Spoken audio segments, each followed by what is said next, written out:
Thank you, Linda. The time is 7:05 p.m. on Monday, October 6th, 2025. I'd like to call this Heritage Advisory Committee meeting to order. The land acknowledgement. The town of Aurora acknowledges that the Anishinaabe lands on which we live and work are the traditional and treaty territory of the Chippewas of Georgina Island, as well as many other nations whose presence here continues to this day. As the closest First Nation community to Aurora, we recognize the special relationship the Chippewas have with the lands and waters of this territory. They're the water protectors and environmental stewards of these lands, and as a municipality, we join them in these responsibilities.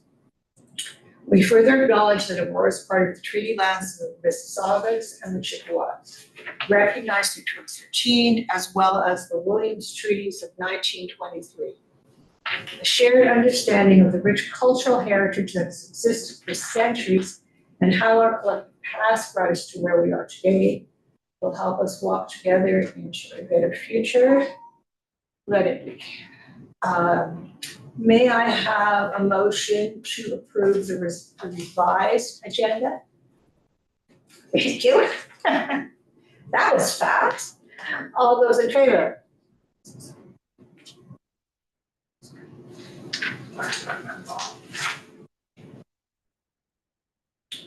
Are there any questions or comments on the revised agenda? Adam, any comments on the revised agenda?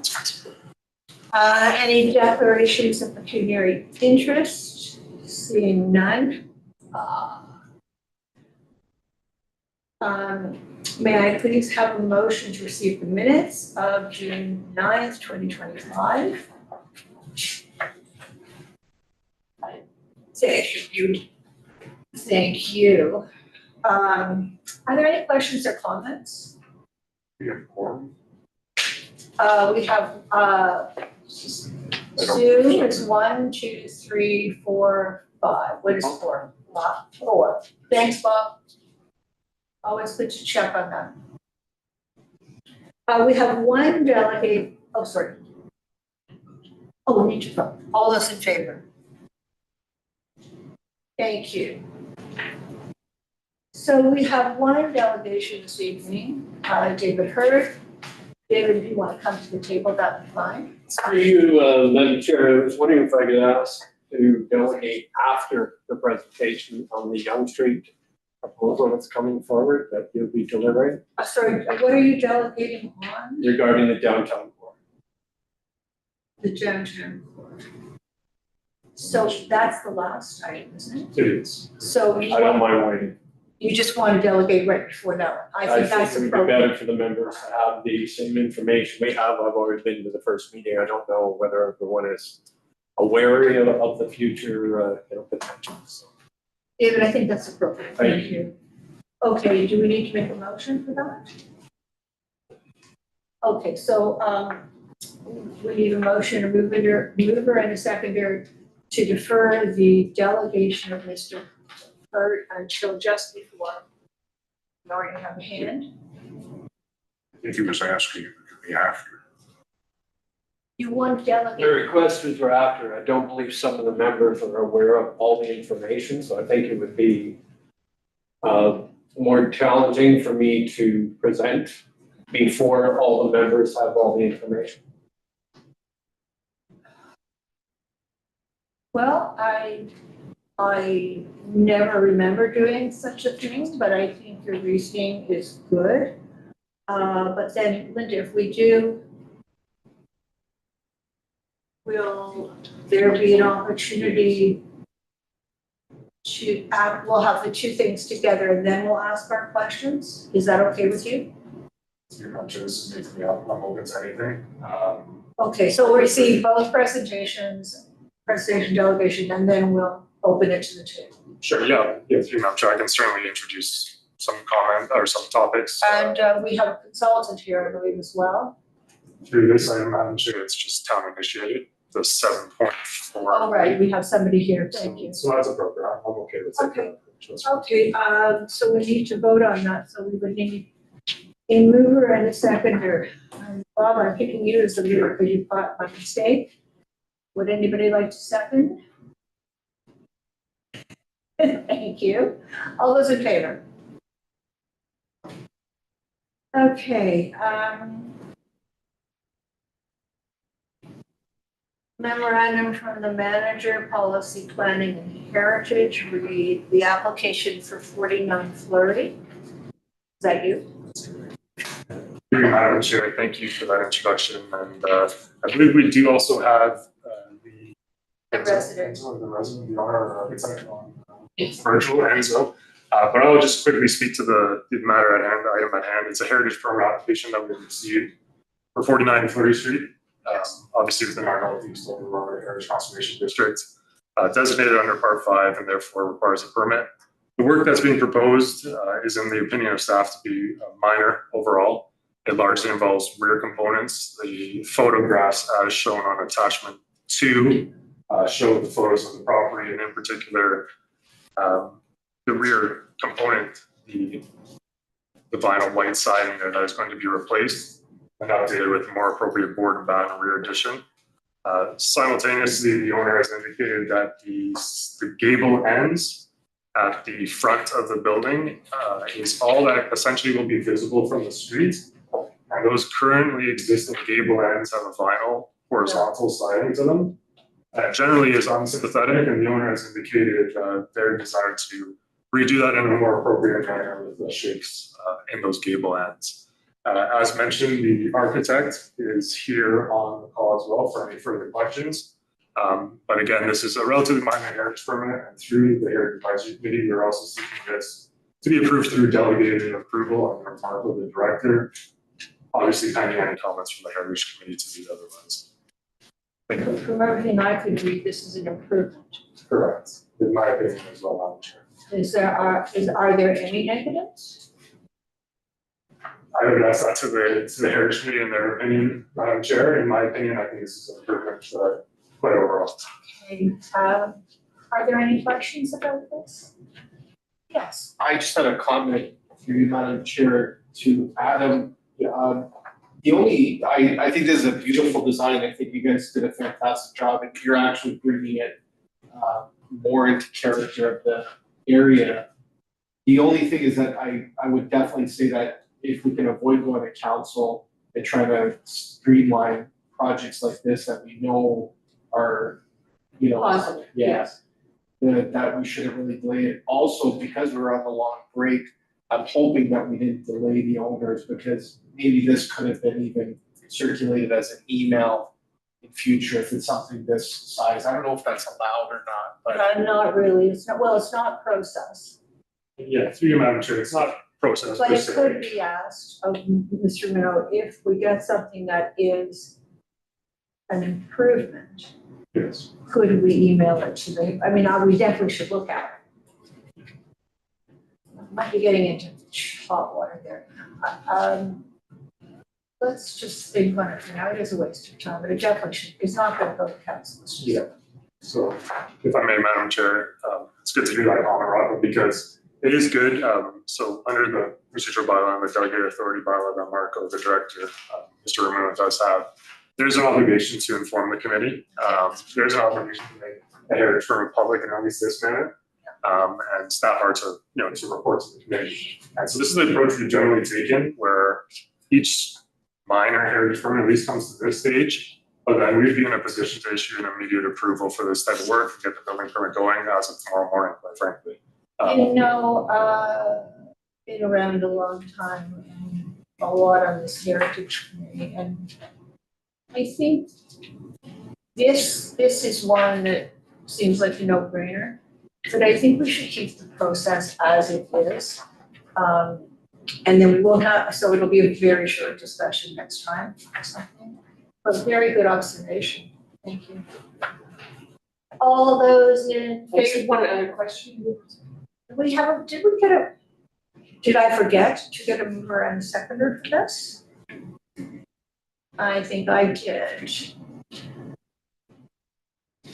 Thank you. We move in shape. All those in favor?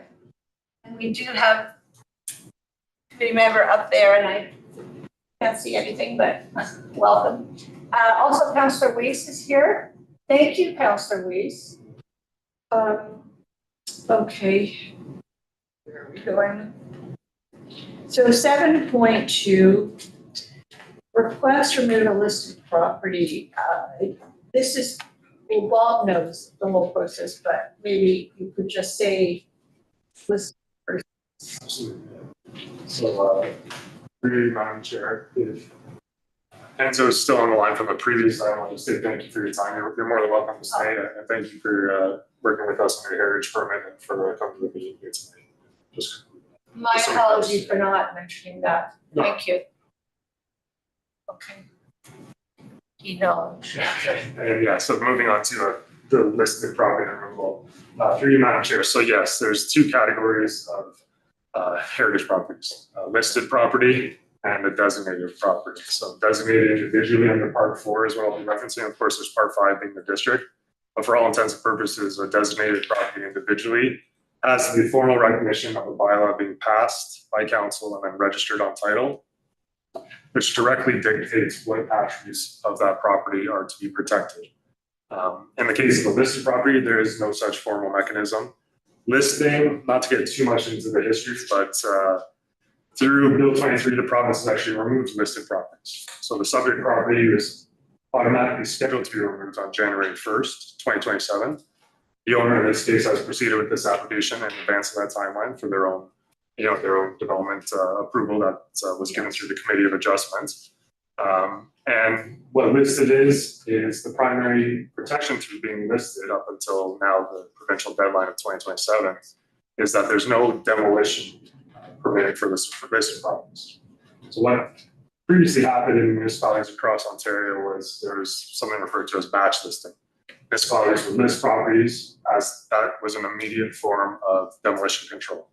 The property owner would not Which be is able. what we did. Correct, yeah. Which is, it's a useful tool at the time, but now in this day and age, through Bill 23, the province is really putting a line in the sand, quite frankly, to say properties need to either be designated or not. In this case of 15 Tyler getting the property at hand, this was reviewed through our 2022 Heritage Register review, which was town initiated through an MHBC planning consultants. It was not identified as one of those priority 60 properties that we for designation, which we pursued over the past couple of years. And simultaneously, the owner, as part of this application, was told that he still needs to do a consultant, have another consultant look at it in terms of its current state. And that consultant is here with us today, Mr. Paul Wilburst, who I believe has a brief presentation on the topic as well, and its evaluation against the criteria of the Heritage Act. Yes, and it's also in our agenda. That's correct. A brief overview. And you're on mute. Mute, okay. Here I am. Can you hear me? Yes, we can. Okay. I've sent the presentation to the clerks and to Adam, and I thought you all might load it up. I have it on here. I can run it. It is. I don't know how it works that it goes to you, but if it's on my screen, you get it? We'll load it up here, and then you can just simply say next. And we'll proceed. Yeah, that's wonderful. It's attachment 3 then. Yeah. Yes, we do have a copy, thank you. Maybe Madam Chair, he has his own slide deck, just for Okay. everybody, but it does largely reflect Okay. the same content. Okay. Before you continue, I have a question to ask Adam. Adam, because the Committee of Adjustment has approved this. Yeah. Did this come to council? So through you, Madam Chair, all that was required was Committee of Adjustment approval. So this delisting is the council mechanism to formally remove it. This would have to go to council if, as a next step in this process, but the actual approval for development came through the Committee of Adjustment, and that's in line with the 4-part test established under the Planning Act. And this property is part of our promenade. So it is planned for that kind of proposal that is already. It is planned for that height? That's correct, yes. Okay, thank you. Sorry to interrupt, Paul. Okay, are you ready for me to start? Yes, thank you. Okay. This is a very short little presentation.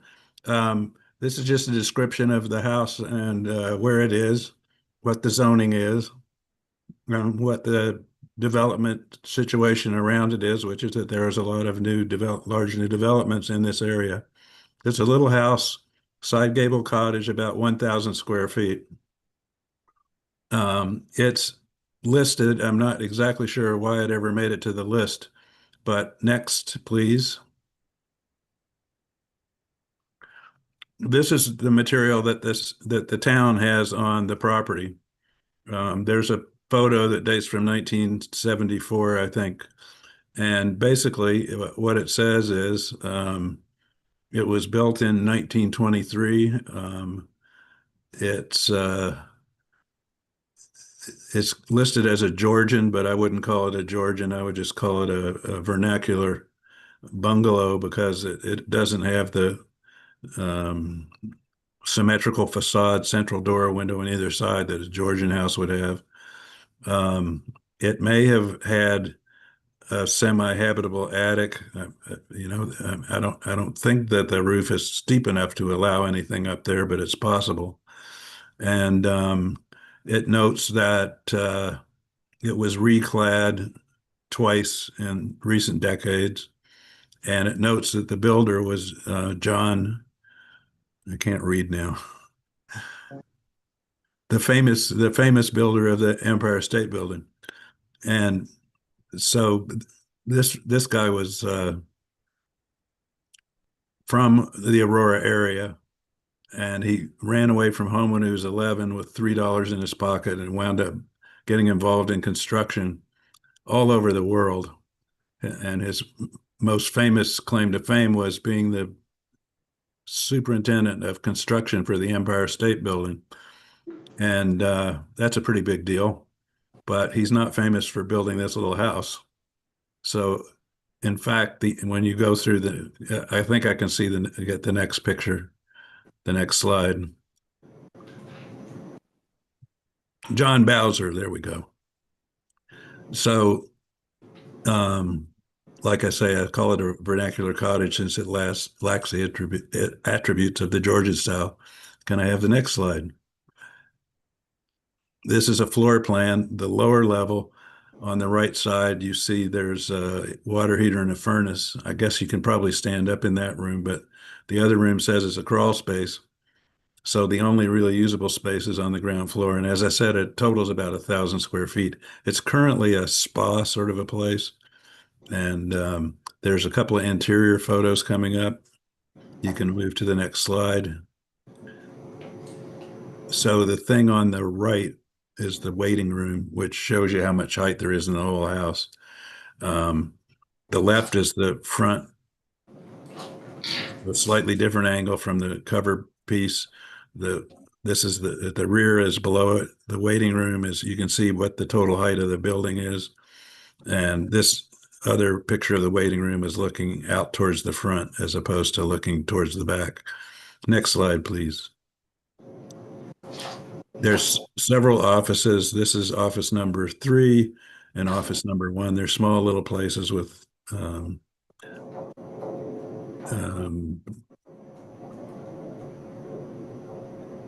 simulated wood floors. There's a staff room that's basically a kitchen with a table where people can sit and eat and have their tea, and there's a washroom.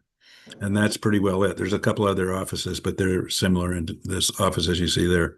Next slide, please.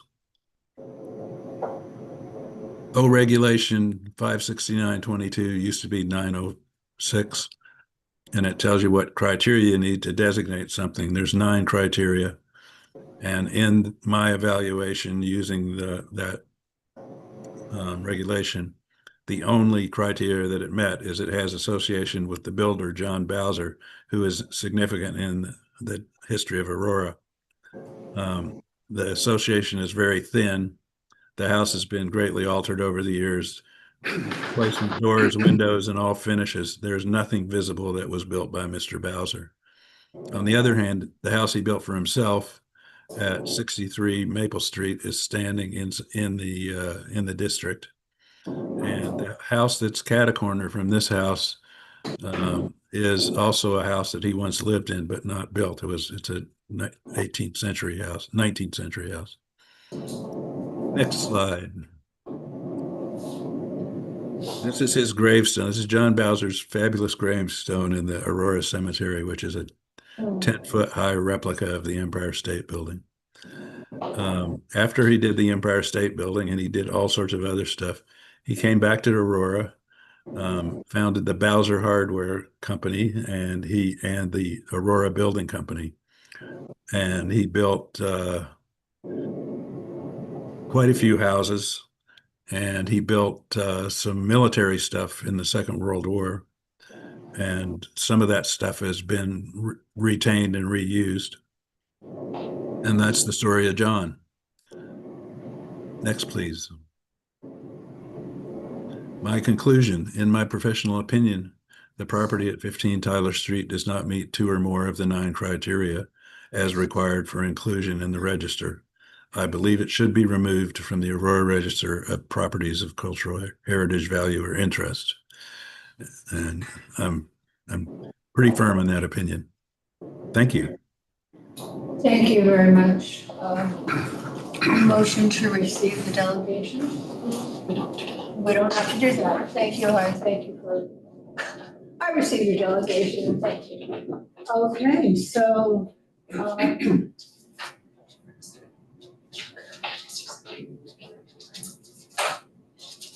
may I have a mover and a seconder to put this item on the floor for discussion? Thanks, thank you. Yes, Boss. Bob? I'm here. Oh, sorry, forget it, Bob. My apologies, Bob. You, Madam Chair, you know that my summary at the start of the item generally is the position. Like I said, there were multiple rounds of reviews, not just Paul's, but the formal Heritage Register review, townwide Heritage Register review from a couple of years ago. And the province again has heightened the text. What was OREG 906 and is now 5962. It's a steeper hill to climb in terms of merit and heritage. Absolutely, there's a connection to John Bowser, but the actual physicality of the building itself is seemingly the issue in this case, such that it may not be defensible to go to the route of should you pursue designation for this property, because again, that line in the sand, so to speak, with the provinces, it's either designated or it's not. And that's for better or worse the environment we're in the province. It's quite a change for the neighborhood. But if the committee, and there's been quite an outcry in the neighborhood, but if the committee of adjustment approved it, doesn't it have to? Can I make a small comment? Okay. The regulation, you have to realize the regulation doesn't tell you, even if it met 2 criteria, and it doesn't say, therefore, you should designate it. If you don't get 2 criteria, you can't designate it, but you don't have to designate it. I wasn't saying, I agree with the non-designation part, but what I'm thinking about is such a change for the neighborhood to have, like, this isn't on Yonge Street. Yes, through you, Madam It's in Chair. a stable neighborhood. Yeah, through you, Madam Chair. I can speak to that from a more broader planning lens, right? Obviously, Okay. if we're gonna, I know they're connected, obviously, but if we're gonna move past the heritage realm for a little, just a moment here, it's been part of the promenade, right? The promenade plan. And multiple schedules in our official plan recognize it for that higher intensification mixed use. So the proposal at hand is 5 stories, it's 5 units, as well as an office component at grade. So there is, a mix of uses there, and it's within the promenade that's given those permissions to the owner since our original promenade plan, the secondary plan from 2010, I believe. From there, though, too, and that's why the Committee of Adjustment was involved, because the official plan permissions were already in place and have been in place. The zoning is the mechanism that hadn't caught up yet. And that's why the Committee of Adjustment, as a minor variance to the zoning bylaw, was able to deem that the proposal itself is in conformity with the official plan and represents good planning as part of our property. And as the zoning bylaw is under review. Correct. Yeah, make a comment. I agree with what you're saying, Wendy, through the chair. I agree with what you're saying that the building that they're proposing there doesn't suit the neighborhood. I get that. I mean, across the street's a big church, you know, the big building, so all of a sudden it's big, but there are smaller ones on either side that will never be the same. I don't think anyone's asking our opinion on that, only on the delisting, correct? Even though everything else I would not. You're right, thank you. I would. Okay.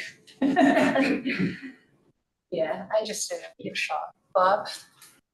I don't seem to have an issue with delisting. I have an issue with listing. Could I, since it's before us, what's the maximum height in the promenade these days? It used to be 4 stories. 4+1. Yeah, so through you, Madam Chair, it's in this area, it's 5, 4+1 essentially is 5 since the bonusing provision is no longer. So effectively 5. And that's why, sorry, just a second, but that's why it was a committee of adjustment decision because the official plan had already set those permissions. Okay. And 5 is a lot smaller than the 12 planned for the bottom of Center Street, but that's another story.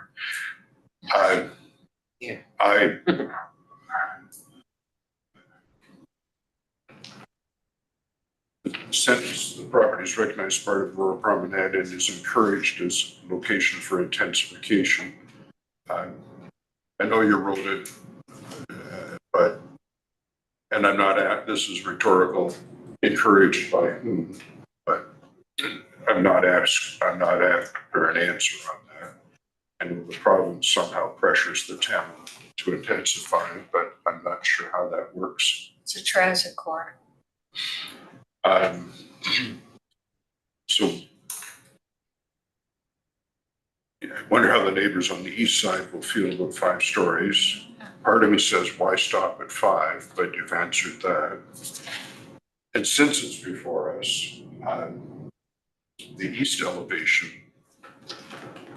I find it unusual that there's no windows.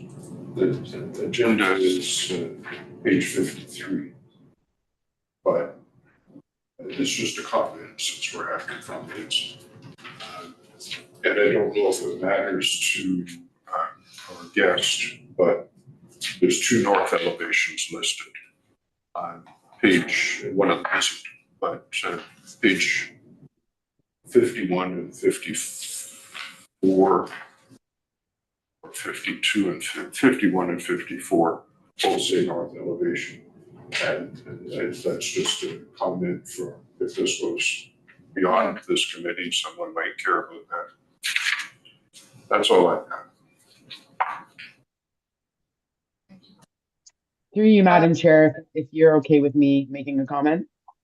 I'm sorry. Oh, yes, of course. Can you hear me? Okay. Yes, thank you. So through you, Madam Chair, I just, I recognize that this is really just, I guess, a formality. But I just think it's important to note that thankfully this individual that's connected to this house, Mr. Bowser, does have another home in Aurora that is very significantly connected to his role in the town and far beyond the town as well. But it would just be such a shame if there were individuals who had a property connected to them, such as this, but did not have a secondary connection in the form of another house, and that history, that legacy of that individual was lost. I just think it's such an interesting juxtaposition that we're delisting the property of someone who had quite a significant historical impact in Aurora and beyond. And thankfully, as I said, in this case, there is another property associated with him in the town. But it just is a little bit concerning to me that there might be other properties such as this where that person's history would end with the delisting of that property. And I understand that it doesn't meet the requirements and there's all kinds of esoteric questions around that from a provincial perspective. But I just thought it was important to note that because Mr. Bowser is quite historically significant, both in Aurora and outside of Aurora.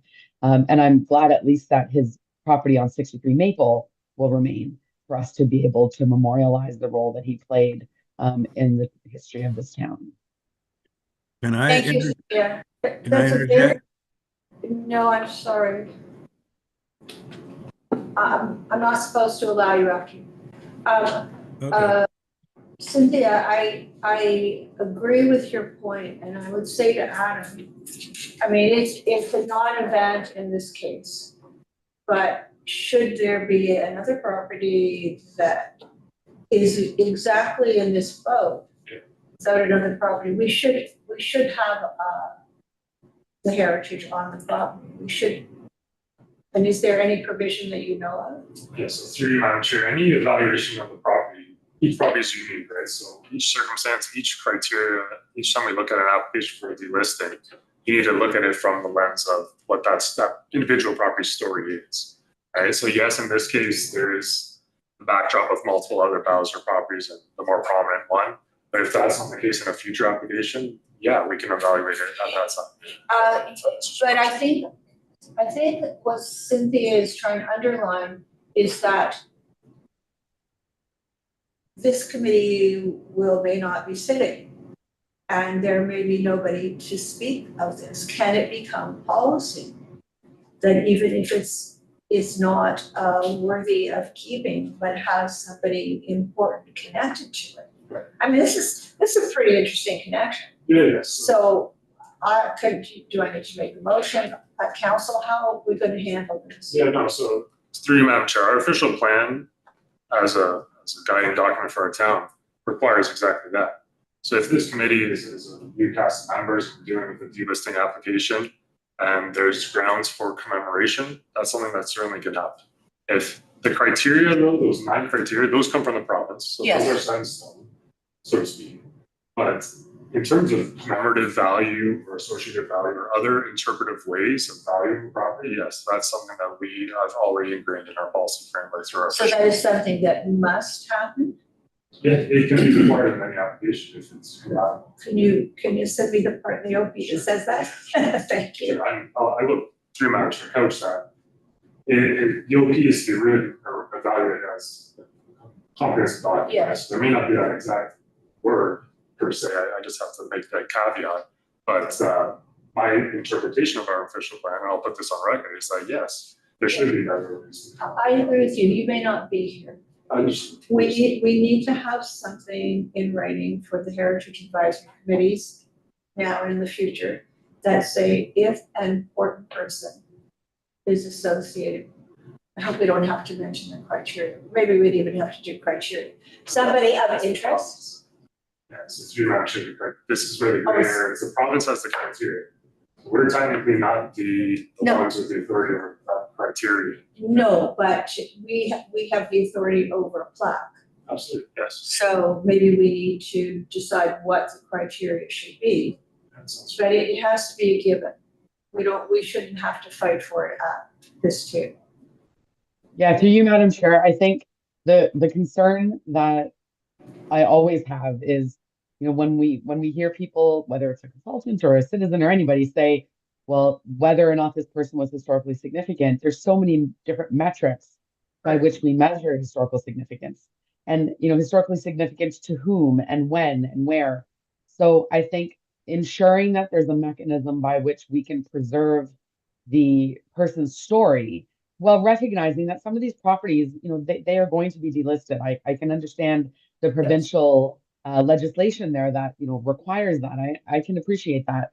But if our focus is to maintain and celebrate local history, then I think it's sort of like a bit of an olive branch to say, we recognize this property is going to be delisted, but at the very least, we can maintain that person's significance for whomever they're significant for across the history of the town as it continues to grow. So thank you, Adam, for explaining. Thank you. Adam, maybe you can bring us something for the next meeting.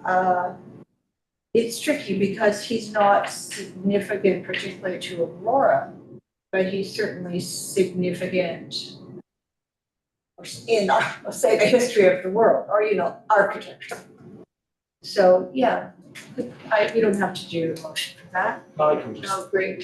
Thanks for bringing that up, Cynthia. Yes.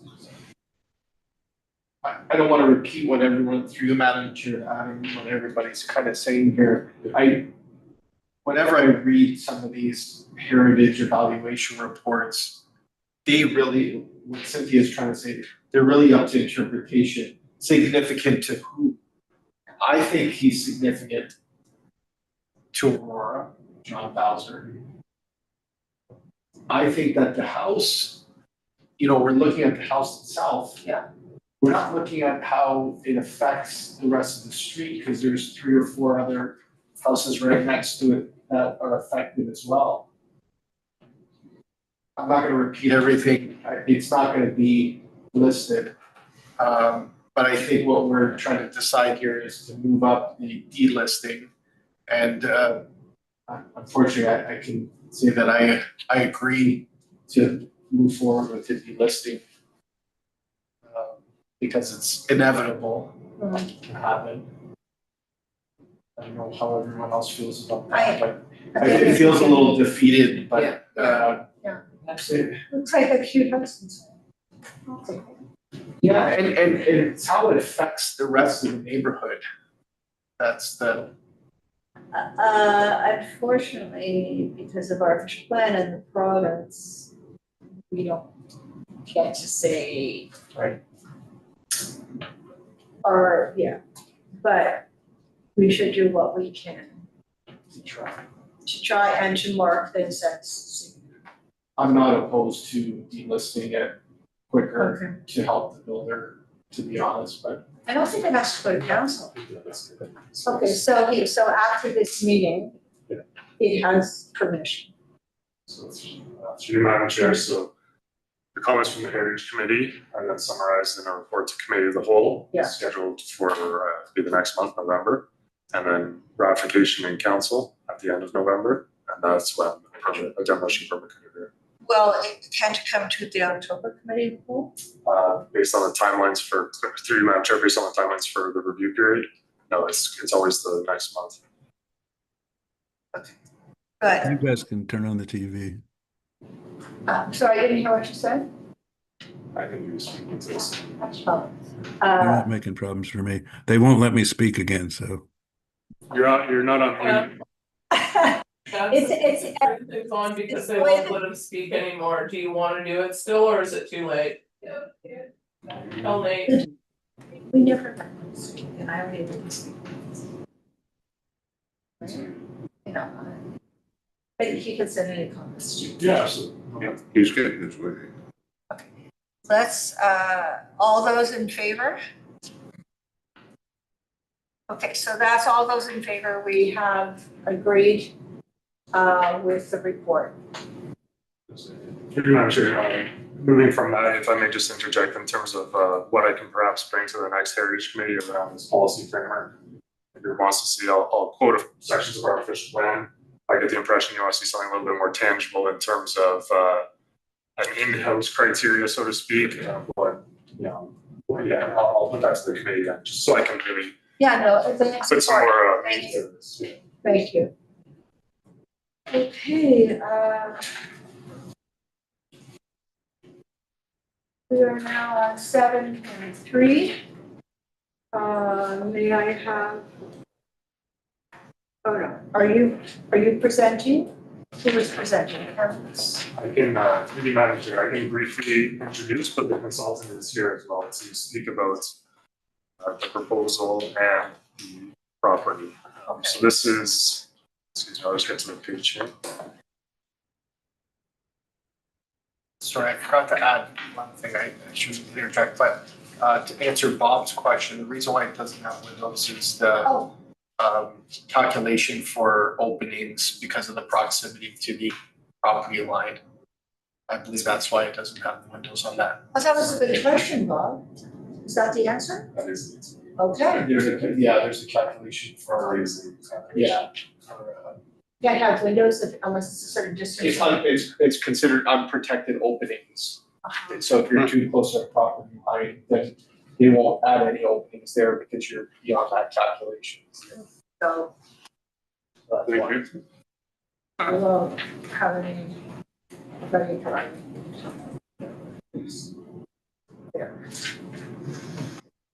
Okay, so we're at 7.3, oh, we already covered that, so Yes. Adam first and then Emma? Absolutely, Okay. sounds good. So through you, Madam Chair, and to the Heritage Committee, this is a heritage permit application that we received concurrent to a official plan amendment application, zoning bylaw amendment application for proposed development at 16003 Yonge Street and the adjacent properties to the south, being what is known from the heritage perspective as the Red House, or formerly the Old Town Hall. This property, the development is proposing to relocate what is the existing vacant, and quite frankly, it is deteriorating the Oakland Hall to the northern portion of the site, because the developable area of this given parcel, due to sloping changes down to the west to Yonge Street, are such that it is a constrained developable site from that perspective.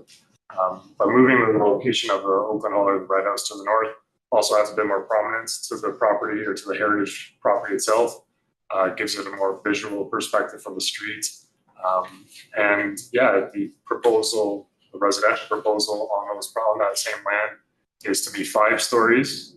It's to be designed in a manner that does respect the scale and the situation of the 2 properties, being the Oakland Hall and then this residential apartment, with, I believe, a few step backs and some landscape buffering and the like. So right now, from an application and planning processing framework, this is very early in the process. This is actually the very first time it's being presented publicly, I believe, in terms of coming to a committee. I think there's a committee information meeting later this month.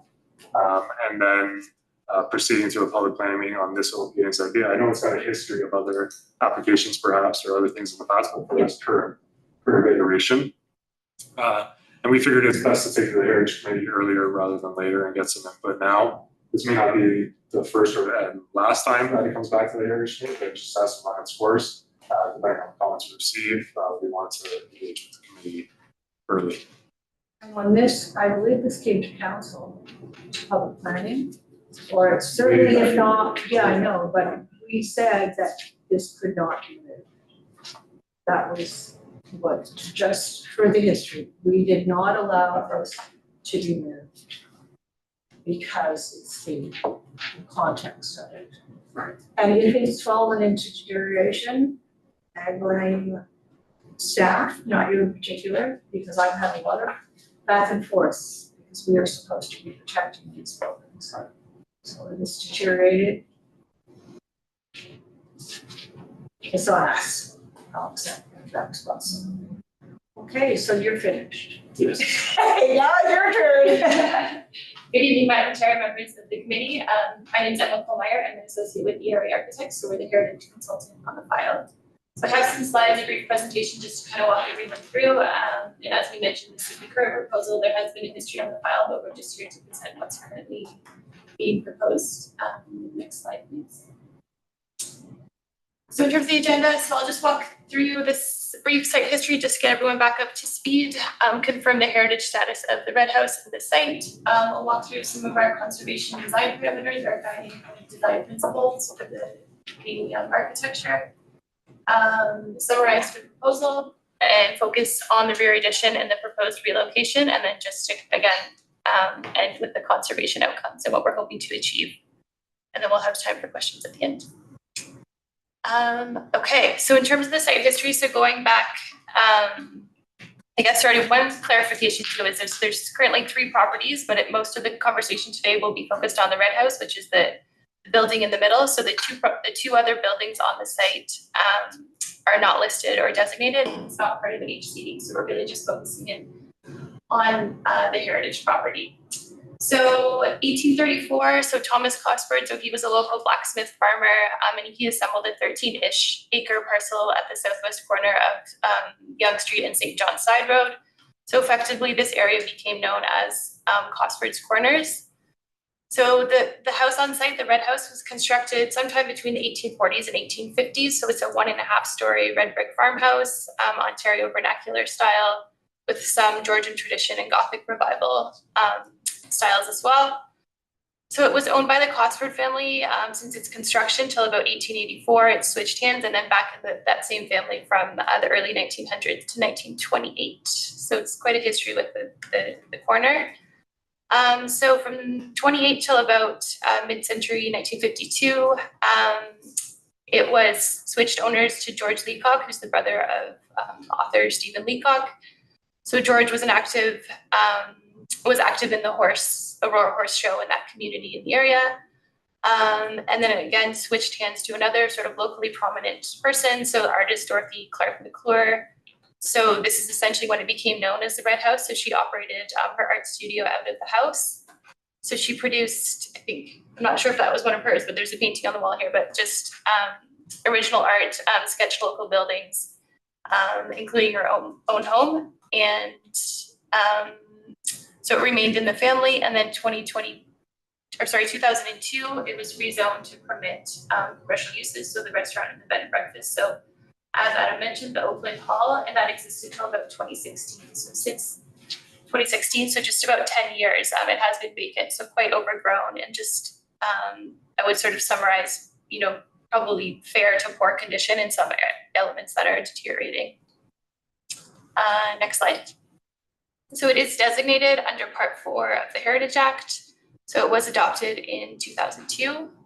So the statement of significance, or the reason for designation, highlights its historic association with Cosford's Corners, as well as other notable owners. So George Leacock, as well as artist Dorothy Clark McClure. So in terms of architectural reasons, it's one of the earliest brick houses in the community. So I mentioned, 1840s, 1850s, sometime around there for construction. And then the contextual reason. So it is connected to Old Yonge Street as well as current Yonge Street. And it's also connected to, again, those sort of remnant pieces of Cosford's Corners. So the adjacent Pargeter house to the east, and then Willow Farm to the west. Next slide, please. Thanks. So part of our role early in the design process was to kind of work with the design team to figure out some of the guiding principles. So we often refer to them as conservation design parameters. So working with the architects, landscape architects, and the urban design team, just to really set some ground principles on what we can do with the site.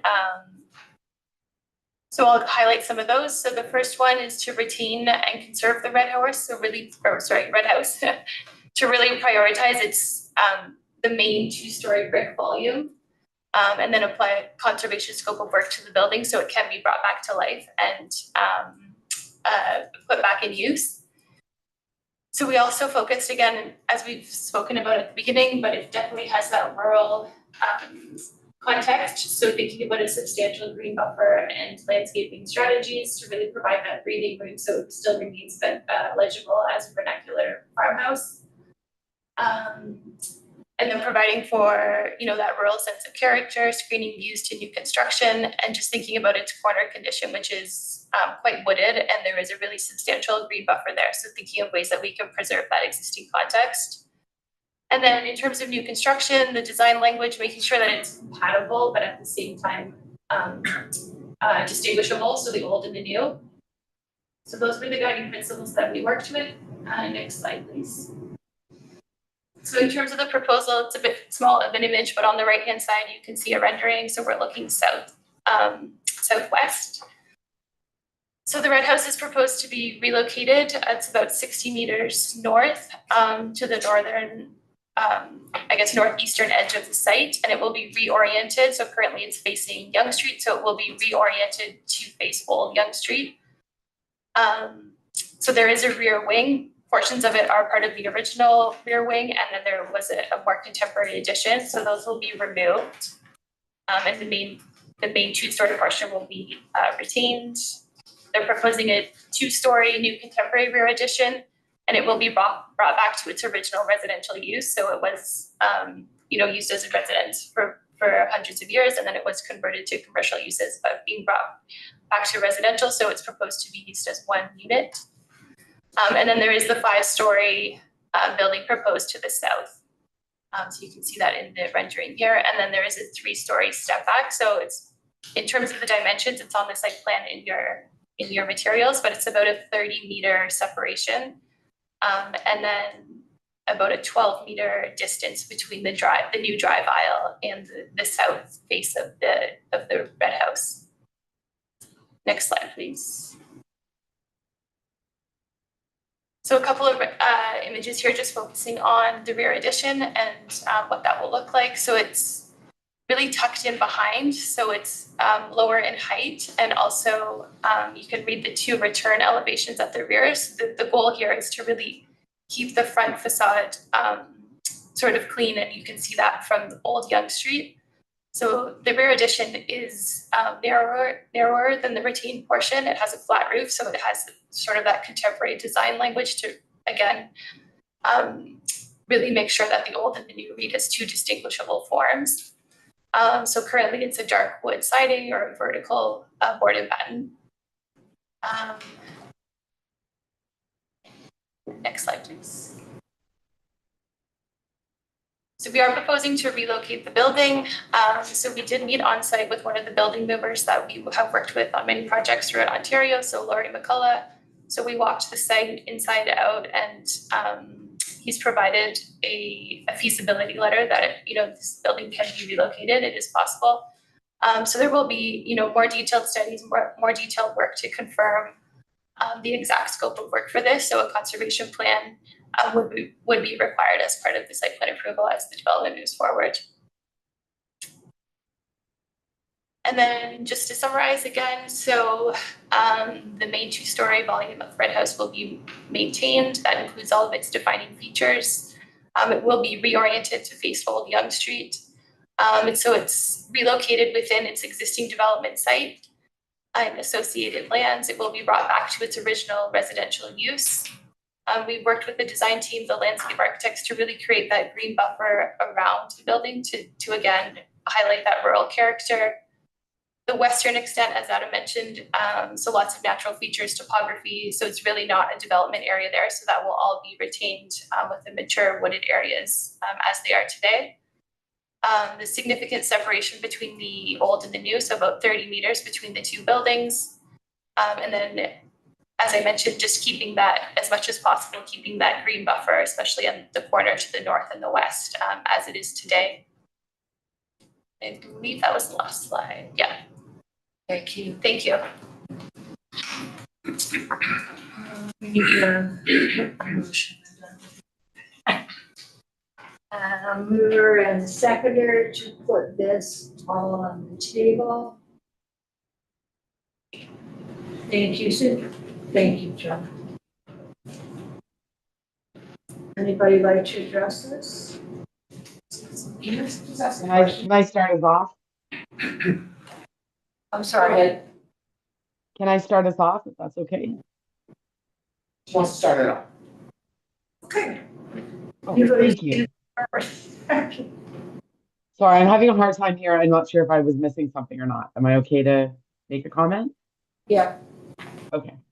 Through you, Madam Speaker. So I'm always reluctant with these kinds of projects because while I can appreciate the importance of moving forward and towns evolving and design modernizing, I also think that has to be tempered with an understanding of the importance and the relevance of these buildings. And this location, as was demonstrated by the report, has so many different historical reasons to be maintained. Even if we just look at like Stephen Leacock alone, you know, a world-renowned humorist, essayist, author from our local area, this is a property that really needs to be highlighted as a very historically significant location. There's a lot of things that I think I could speak to, but the thing I think I have the biggest issue with is it's tucked away on Old Yonge Street. I think this property should be highlighted. It should be very visible from Yonge Street at one of the major intersections in Aurora. And the fact that it's going to be sort of tucked behind, to me, implies that its significance is not maybe understood, and that maybe there's not a full understanding of why we should be proud of this property. So there's other things that I take issue with, but I'll let other people speak. But that to me is the biggest issue. That location has lots of historically significant buildings in it. Even just on the east side of Old Yonge Street, there's properties that have like Cold War bunkers and all kinds of history that are relevant to the local area. But that building really should be it should be up on a hill and celebrated as an example of local history, not tucked behind the most major street that we have running through this town. Thank you. You have a question? Yeah, I had a comment too, a big question. This property is owned by an individual, not by the town, correct? So that person wants to renovate this place, so they live in it again, correct? And it's gonna be a single family home. Exactly, yeah. And relocate though. Yeah, relocate down the street is what, but that's only because of the new construction that will be there, it's in the way. It's right in the smack in the middle of this whole thing, so it has to move, correct? Okay. And the repositioning, I don't understand, as Cynthia said, why are they repositioning it into a small little corner away from visual, where this is a big deal. That's all that's my. So, through you, Madam Chair, so I'm not sure if there's an appropriate map. I do see one on page 117 of 190, or 118 of 190 is probably the best.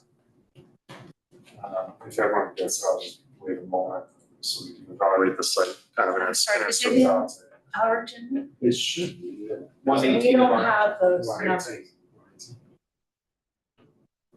Okay. It's the top of. Okay, just looking, because we're looking into what's here. Oh. What's the report number? at the bottom? 38 of the consultant report. 38.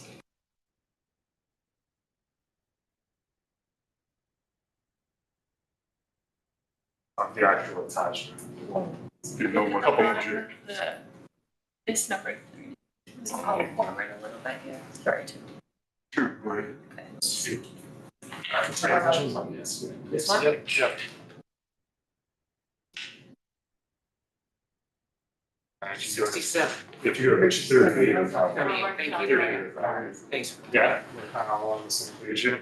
Yeah. Yeah, so obviously I'll defer to Emma a little bit too, but just kicking it off with this kind of context, right? You see the totality of the site.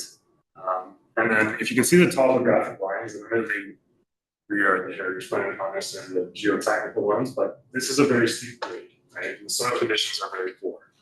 I think perhaps we even agree that we would love to celebrate it more prominently, Cynthia, right at Yonge Street, but it's just purely not feasible from a soil, slope, vegetation, water management perspective.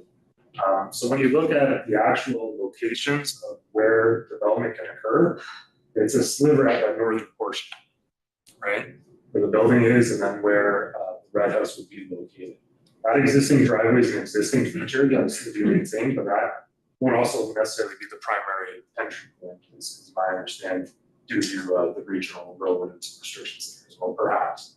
The heritage building could be left facing Yonge Street for visibility? So through you, Madam Chair, I suppose that's an option to rotate it, but I don't know how well that view would be based on the grade and whatnot, but if that's a comment, we can look at that, most definitely.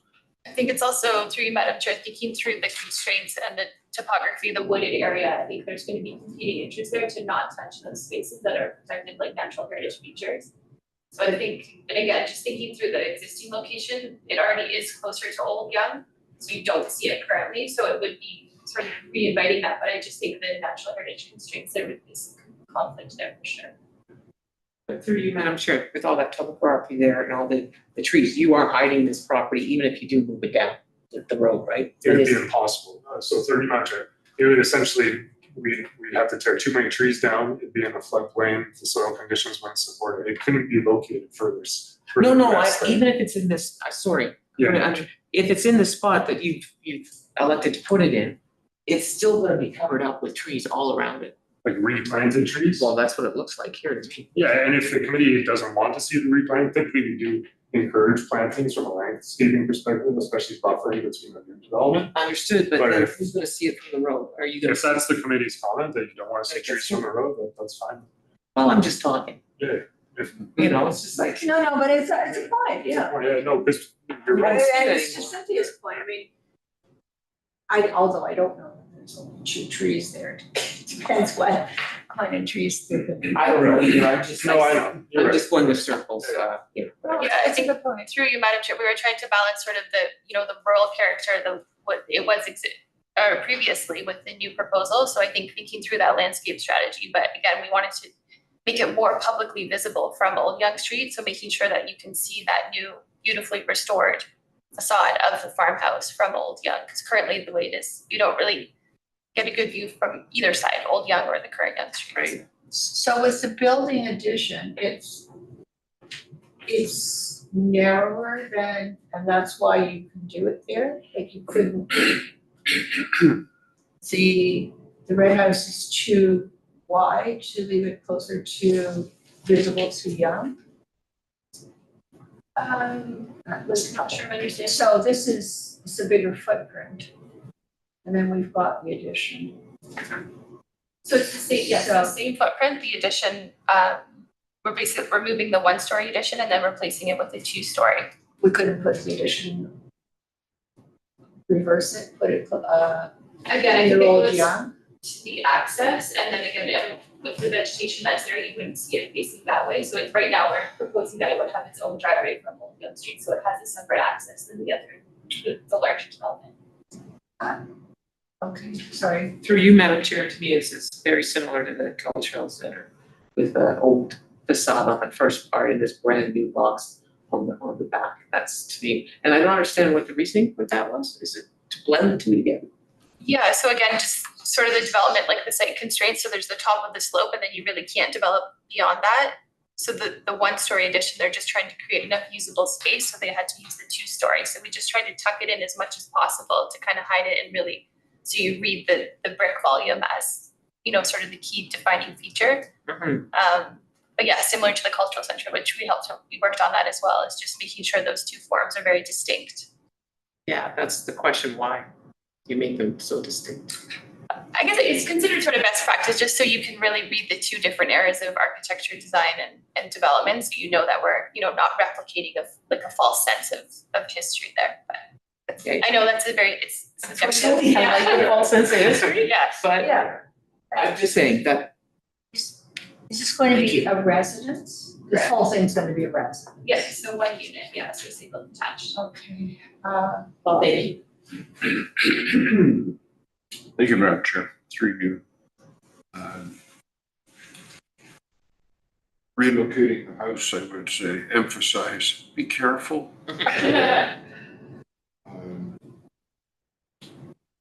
5 stories of apartments. So I'm assuming the region will be installing traffic lights at St. John's and Old Yonge. Yes, so through you, Madam Chair, again, this is still very early, but I generally do agree with you, Bob. I do think there will have to be something to that effect. We don't have that confirmation yet in terms of where the application is at, because this is again the first kind of stage, but we probably could expect something like that, especially because they won't want left turns out onto Yonge itself, and they may even restrict left from St. John's. That's not a conversation. It's, yeah, And then we have, I haven't tried turning there for a while, but whatever the signage currently says, it's not obeyed all of the time. well, there's also going to be a big subdivision just to the east. I don't hear that. It's gone. They don't maybe sink in the marsh. But I've read that somewhere, heard that. Yeah, so there'll be a lot of traffic. If they're replacing the rear part of the building, I'm wondering if there's anything inside that could be salvaged. I don't know what's inside. You're Yes. fixing the rear part? Correct. Thank you, Bob. And being a designated property, I guess all of the trees are designated. So I don't know if council would care how many heritage trees are going to be cut down. I haven't walked past the property for a bunch of months to know the size of the trees, but I hope that the few as possible would be removed. I'd like to suggest that we put a plaque around near the house anyhow to recognize Thomas Cosford and Stephen Leacock's brother especially if he was a horse guy in the horseshoe and the McClure family.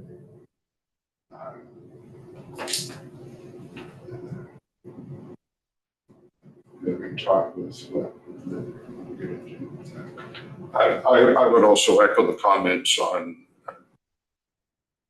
this rear addition. I really think it should match the heritage nature of the house. Yes. I don't know how the houses on the Wellington East are doing the stretch of townhouses that have flat roofs. But to me, and I'm not a builder, but I wouldn't want to live in a house with a flat roof when there's snow or rain. So I would hold, rather than in your face, here's the flat part with some square pillars or whatever is in that picture. I think it'd be nice if it kind of blended in heritage-ness to match the building, red brick. Cynthia? And maybe the plaque could include just a sentence of why we call it the Red House. Yeah, I know it's red brick, but who was the first to call it the Red House? And the significance of brick. Was that Dorothy Really, Clark it's brick. McClure that referred to it that Yeah. way? Yeah. Yeah, because was it before that was a wood? Was it construction wood mostly? 3 Madam Chair, I believe it was always red brick, but I think it was the red brick studio, so it was part of her sort of business and her artistic ventures. That's how it's called, the Red. It was called the red brick. When Dorothy, when she had it as an art studio, I think that was when it was nicknamed, and then Then it was called Oakland Hall. Oakland Hall. When the restaurant went in there, which I believe closed in 2018, not 16. Yes, I will speak to that later. Cynthia, everybody around the table is kind of, or committee is nodding yes for the addition to be more sympathetic to what is. Yes, you're nodding as well. Yeah, I think to echo what everyone's saying and just to piggyback on to what Bob was just saying, I don't know if anyone's familiar with OCAD, the design building down for the University of the Ontario College of Art and Design at Dundas and McCall. Very bold design, very innovative and groundbreaking. But for a College of Art and Design, I think putting a design like that attached to the red brick house that is on that property, it's very bold, there's no question, but I think it begs the question, like, is it appropriate for the heritage area that it's being built in? And if it's being done to be bold, then is that a good enough reason to do it? I think that there needs to be some cohesion between the design and the historical significance of the location and also the town. Like, we don't have really buildings that look like that other than maybe the cultural center, which is fitting, I think, for a cultural center. But if I were living in that neighborhood and I saw that kind of very bold design outside my front door, I would kind of feel like it was a bit out of place. So I think there's a bit of a lack of sort of cohesion in the design. Although very inspiring design, I don't know that it belongs on that kind of building. So that was a yes to my question. yeah, a resounding yes.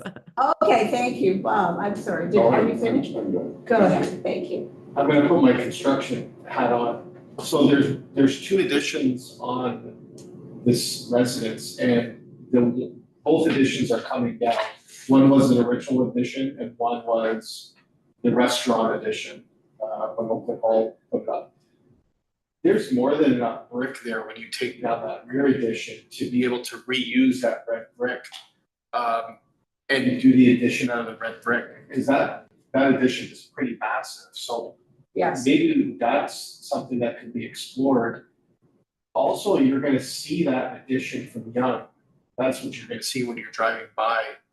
So I think the addition is probably more important than the front of the house. I'm going to add a couple more comments. I'm not a fan of relocating historical houses. However, in this case, you weigh the options. Do you let it deteriorate, because it's getting bad? And I think I even saw some plywood down, so someone might have to go and there's gotta be somebody living in that house. Because Yeah, absolutely. there was, We were by last year. I biked through that area quite a bit, and there was a doorway with the plywood Thank you. down. Also that, like I said, I'm not a fan of relocating, but I feel that if we don't relocate this house, I think that in 5 to 10 years, it's gonna be gone. I think it's gonna be in so much disrepair. If you start getting roof leaks, We're supposed to see that the owner keeps it in good repair.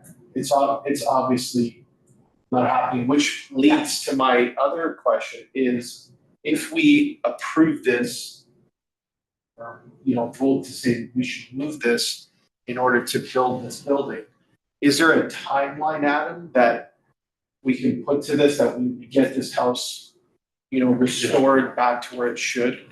And obviously the caveat of, we need to have structural engineers monitoring this full time when this building is being moved, because it's, So it's like a nightmare. yeah. Thank you, Madam Chair. So a couple really good points there. So first I'll speak to the actual process of the move. Emma and I, when we first received the application, spoke about the need for a conservation management plan.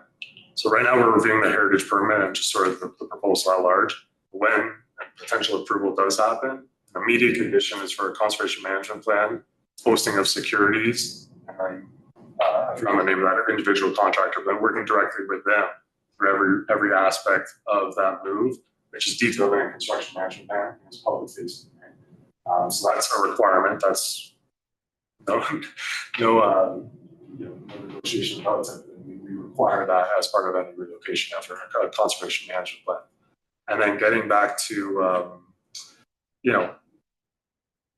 your second or your first point was about, remind me, Rocco, the brick salvaging. I think that's a fair point as well. I think that's something we definitely do, especially getting back to the two sort of dimensions like Emma spoke about in the building, like technically speaking, a best practice or what Parks in Canada guidelines and the standards for heritage conservation, they do want that sort of product of your own time and not blurring those lines. But I do value the comments at this table, recognizing that this is pretty unique in that sense. And the salvaging, I think, can be done and should be done.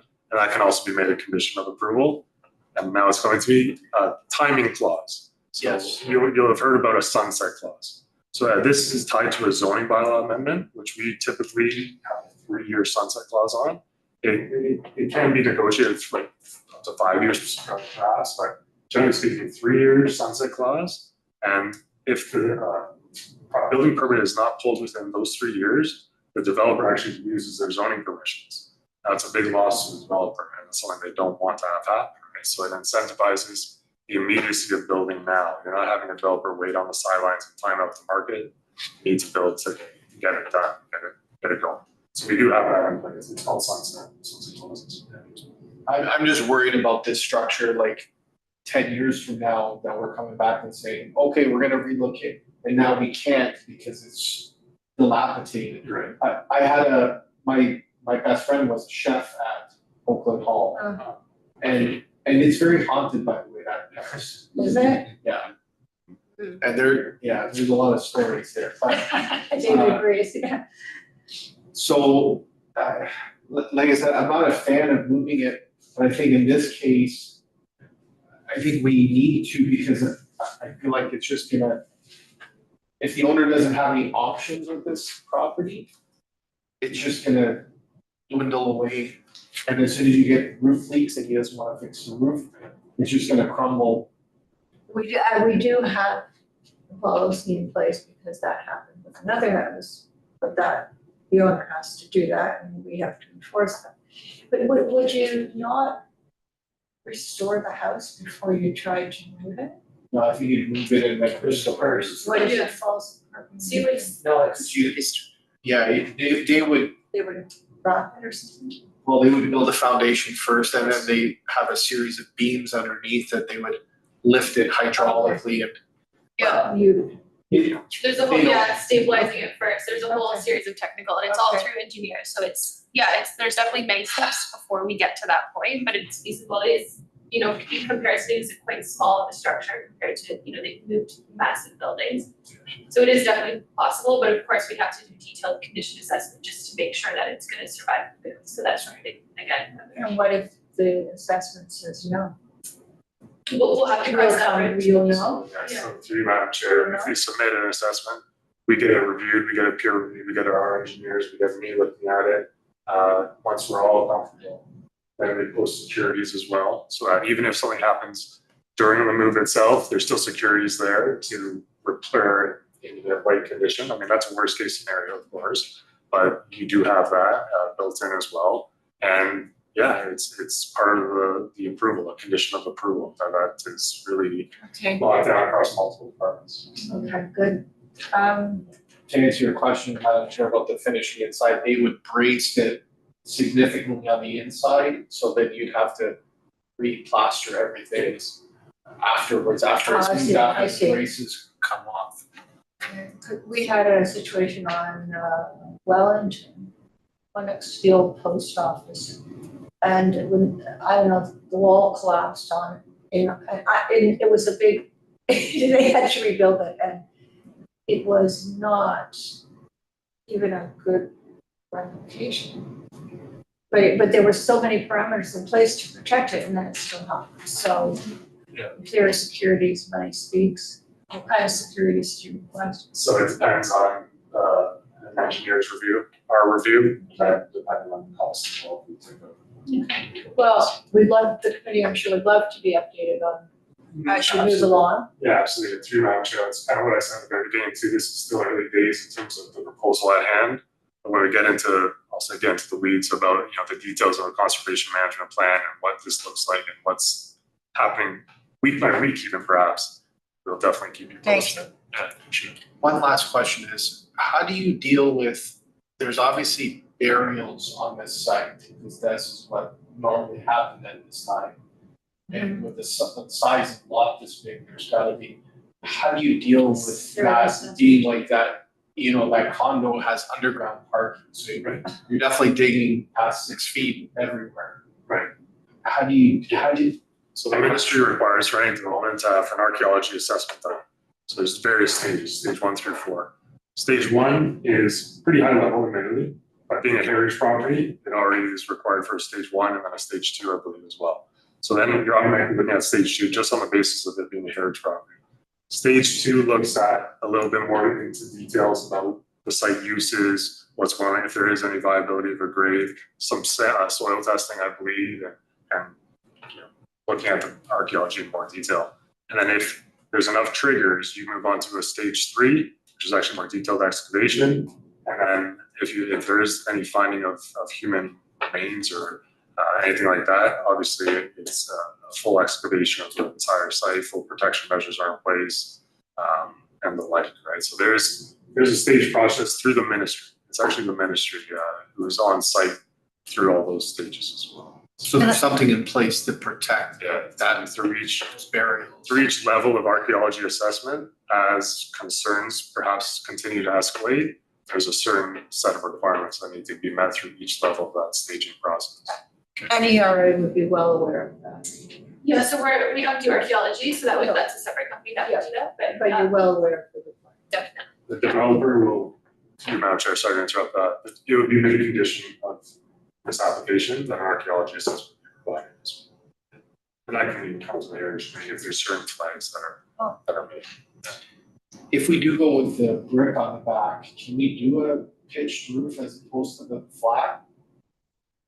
Yeah, that's a To tie it into. So appreciate all the comments about the design and the salvage and the reuse of the brick. So a couple of steps, so we'll take that back to the design team, we'll kind of look it over, there's definitely ways to pull in that contemporary language through some of the new openings, or we can look at that. And then again, we'll have to take a look at the brick just to see the condition. Yes. Because reusing it, it's doable, but again, depends on many things, and just, making sure that it can be reused. But that's something I'll take back to the team for sure. Through you, Madam Chair, just another quick question. This is the location. Sorry, it's Cynthia's, it's all. Anyway, this is where it is existing now, right? So there's not gonna be a tree left there, Bob, to Bob's point. There won't be one tree left. They're gone. There's no way. That's where the house is now. Any heritage trees around it. The whole parcel, so it's not just the whole parcel is designated. So the balance of the white area that you see there is also naturalized. Sure. So all those trees are made. I think is kind of what we were talking about in terms of where to relocate and where to preserve trees. Understood, but to give Bob to note that There will heritage be trees, trees. there's gonna be a lot of them that'll be taken down. And just to come back to the burial, it happened at the church on down the street, right? Yes. They found like Yeah. a lot. It took 11 years. It Yeah, I was did, gonna but say it took a created long time lot, to find yeah. those bones, and they did find, and then everything was stopped until they did take care of it all. Yeah. But it was Although that wasn't church, so understood, yeah, but they did there will find be, something. there will be. Yeah, and it did work the process, is all I'm saying. It did. So, Thanks. Is there a fee to cut down a heritage tree? Through there's our application, right? So the application would require a tree preservation plan, a tree inventory. Or a tree replacement, if there's a Yeah, tree exactly. replacement. But just because a property is heritage, I thought that doesn't mean the trees. Yeah, I think it's more if it's listed as a heritage attribute, but I think just as a blanket, it would be more covered by the arborist report, and we can take a look to see what's being retained, what trees are being removed, but I think, the property is designated, so it's a heritage property, but unless they're called out specifically, the land. Okay, so it's not just the house, it's the whole property that's just. The one, sorry, yeah, it's through Mount, that is correct, like the one caveat is through our tree bylaw. Yeah. That's where it overlaps with any heritage property is also considered to be a heritage tree. That's where that kind of term heritage tree comes. It's actually our tree bylaw. It's not a designation bylaw, which is it's a unique kind of facet of the two domains, right? But literally speaking, the heritage attributes in this case are dominantly the building, not to neglect the landscaping at all. But there is for like replacement of trees. I think for the balance of the property, it is justifiable. We couldn't possibly do like for like, but anyway. Yeah. You have one Yeah, quick just question. back to Bob's question about the tree through you, Madam Chair. The corner of Wells and Metcalf, there's a home there that the trees are heritage, not the. Yes, that is true. Yeah, Yes, exactly, yes, so yeah. the trees can be heritage. Yes, I know. Through the designation by like I mentioned, But, yes, yeah. those ones aren't in the designation. Correct. As trees versus the house. Right. Because it's, so Right. they can Thank have you. their special That's correct. designation if that was the case, as what Bob was saying. Yeah. That's all, thank you. Are we? What was the question? Bob, are you? I'm done. I'm good. So, Thank with respect to the fact that it was Oakland Hall, that was completely, everything was restored at that point, because I got a tour of it. So, whatever year it was, In 2016 or 2018? I It was 2018. hate to think that that is so deteriorated, but, my point is, the fellow who did Oakland Hall, he did so much work and spent so much money on this. I would like it somewhere that he is acknowledged for trying to preserve it as a restaurant. Yeah, through you, Madam Chair, in addition to some comments, if you don't mind me rhyming off, being a little bit, but not fans of relocating, but recognizing it as potentially necessary to viably save the property. Rear addition bricks should be salvaged and reuse that addition of the rear since visible from Yonge, potentially make it a gable, the back too. Concerning about any tucking away behind trees, perhaps having more visibility from the old Yonge side of things.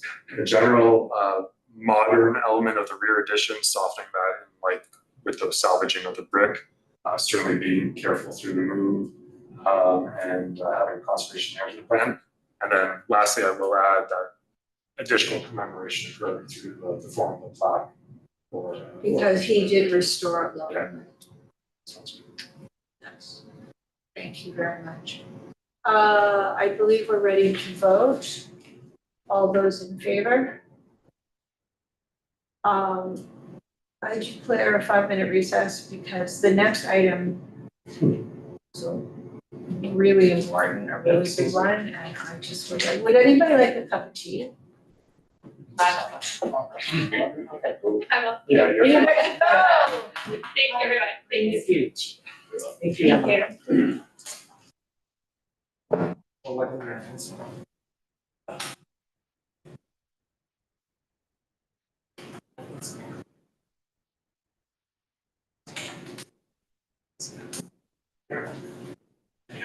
Thanks, yeah, I appreciate it. I appreciate it. Just not from Tower.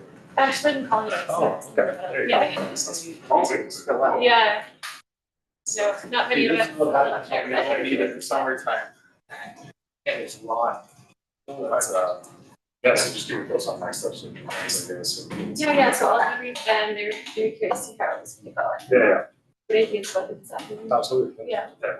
I forgot the CIM dates and planning, I guess. It's the 22nd, so I'll Are probably see you there. driving? I plan on being there, but I know when it's going. Could I hitch a ride So. near my house? Were you there?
Okay, so Adam, I'm not pulled up there, but I'm pretty sure your presentation, it's called a memorandum.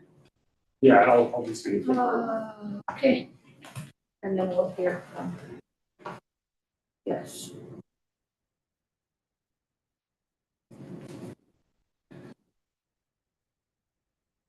Also. Oh, yeah. Okay.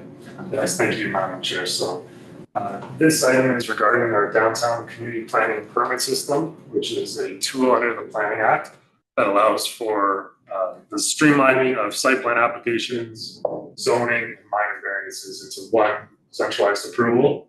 The benefit for the town is that by taking on this Planning Act tool, this new tool available to us, it puts us in the driver's seat. It allows us to be a bit more proactive in setting the actual detailed development standards for our downtown, the shape and feel of our downtown, getting into details that actually Bill 23 took away from us, like urban design and the ability to comment on urban design. Yeah. Through this, you can actually go back and say, I want stone, I want brick, I want certain materials. So that's a positive here.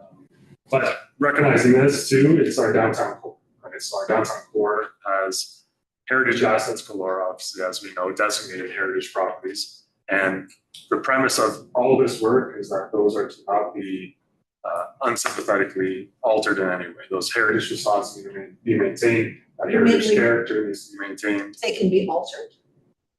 Any building can be altered in terms of at the rear or in behind, but yes. At the front, it's designated. The front is designated, that's correct. It has to stay. Yes, that's what I said, yes. Okay, I think you used the word unsympathetically altered. It shouldn't be unsympathetic. It should be altered, period, is what I'm trying to say. Okay, fair enough. Is that correct? I mean, they can repair it, but. Well, by alteration, Madam Chair, I'm just saying this whole downtown visioning exercise is premised on adding growth in behind the heritage buildings. I understand. And I would consider that an alteration to the area, yes. Right, but we've got 14, and I have to say Jeff Tom and one of my other heritage committees, we designated 14 homes, right? 15. Well, we tried for 15, did we get the 15? Yes. Okay, I did this. well, that 15 was the one on the corner was the tricky, anyway, okay, But excellent, so. yeah, if I may, Madam Chair, we had an open house this past June to go over what is essentially a visioning exercise for downtown. Because this tool is a way to add growth, add development, but set it to our standards as the town, again, being proactive, setting the requirements we want, recognizing that there are going to be challenges in terms of being sympathetic to that heritage character, but we want to make sure that's protected. We want to make sure that is that street wall of Yonge Street as designated heritage properties are retained, and that any density is added at the rear. And that's, to clarify previously, that's what I meant by any potential alteration stuff. But density could be added up, right? Correct, yes, correct, Madam Chair. So up and at the rear. Not, so Madam Chair, if I can clarify, so what this CPP vision, and you'll see some of the renderings in the attachments, as of right, you're currently allowed 5 stories on top of those heritage buildings. And what's required is only a 3 meter step back from the edge, or let's call it the top of that 3rd story. So that's there as of today. What we've done through my team and through the work of a consultant as well, we re-envisioned that. And using the CPPS as a tool to re-envision what is more appropriate sympathetically for those properties.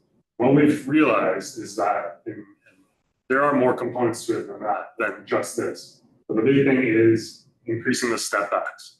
And that height isn't that detrimental to the heritage street wall as long as the step backs are significant. So we're proposing step backs of upwards of 20 meters from the as of right 3. If there's any questions there, feel free to interrupt. I'm sorry, step backs after the The first 3rd floor. story. So we're assuming the 3rd story is generally your heritage street wall, right? Those are our designated heritage facades. You go up your 3 stories, you go over 10, and then we're considering adding up to 5, and then another 10, and then up from there to 6, 7, 8, 9 even, depending on. Are you talking about stories? I am not sure.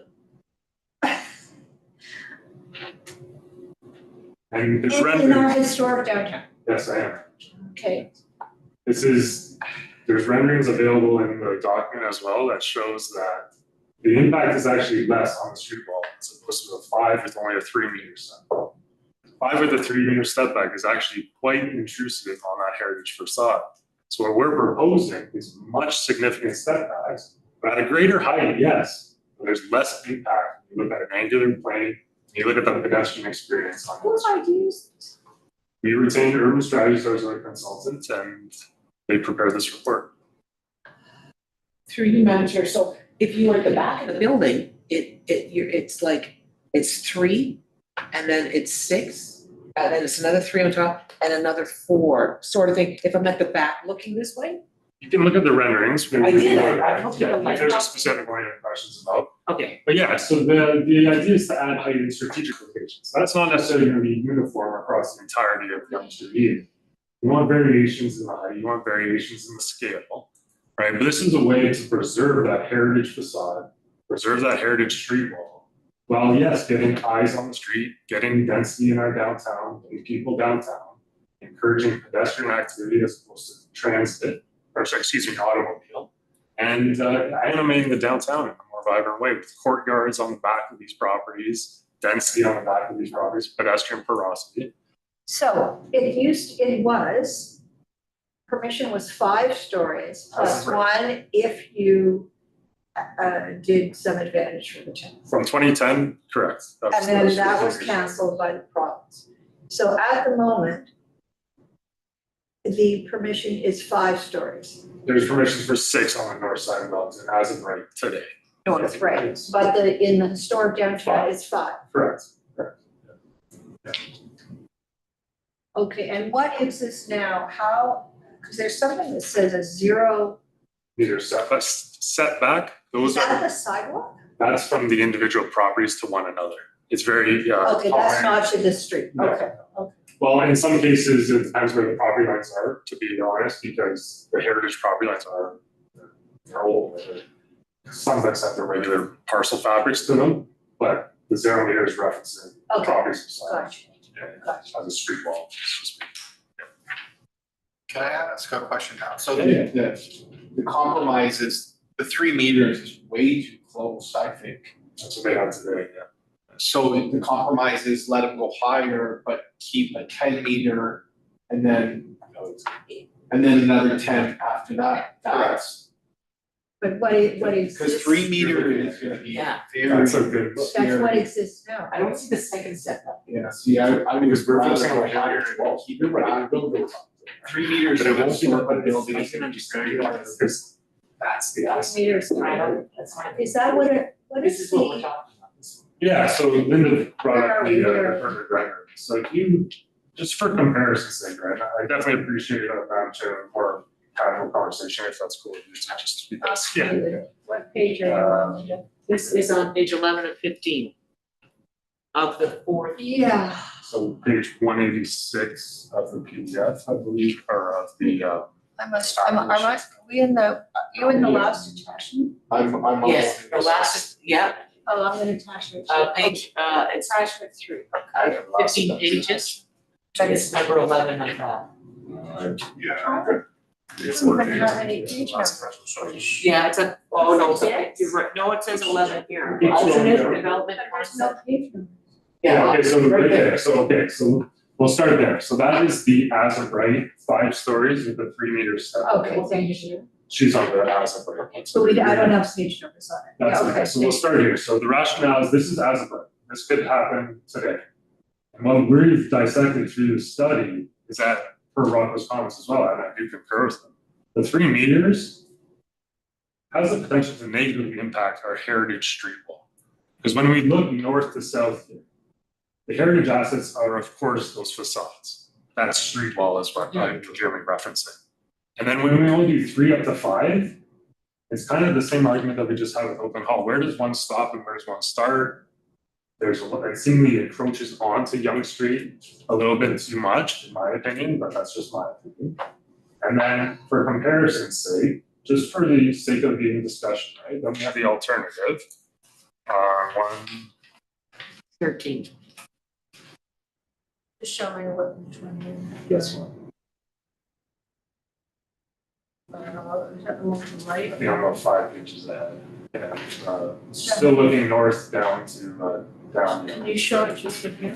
And why don't I have page numbers on? They're at the top of this where it says. They're not on mine. 14, summary of the concept. You have a picture of the, you have a number on the picture. Okay.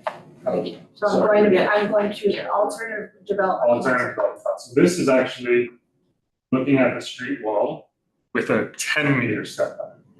So we increase the step backs from 3 to 10. So I know I don't want to make you flip back and forth, but 5, you feel that imposingness. I know it's just 5, so to speak, versus say 7, 8, 9 even sounds worse. I get that. But the actual feel of 5 with only 3 meters is, in my opinion, I have to concur with these consultants. It is a bit more daunting on that street edge. Worse. Oh, yeah. Right? So then we've got a value. We spent some time on this and said, how can we make this work? The inevitability, admittedly, is you have to go higher. Not by much. We're not talking double digits, certainly. But you're protecting that street wall, you're protecting that frontage.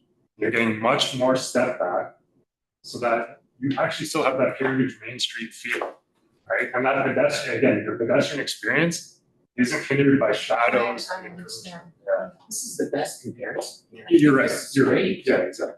So what is, 14 is a good. Yeah, exactly. what is number 9 as of right now? That's the current peak. That's what any developer could do today.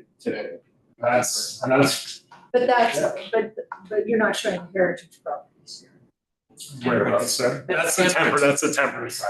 That's temporary. Oh, that's, Yeah. It's just, yeah, because it's. wow, is temperance, is it gonna be east and west?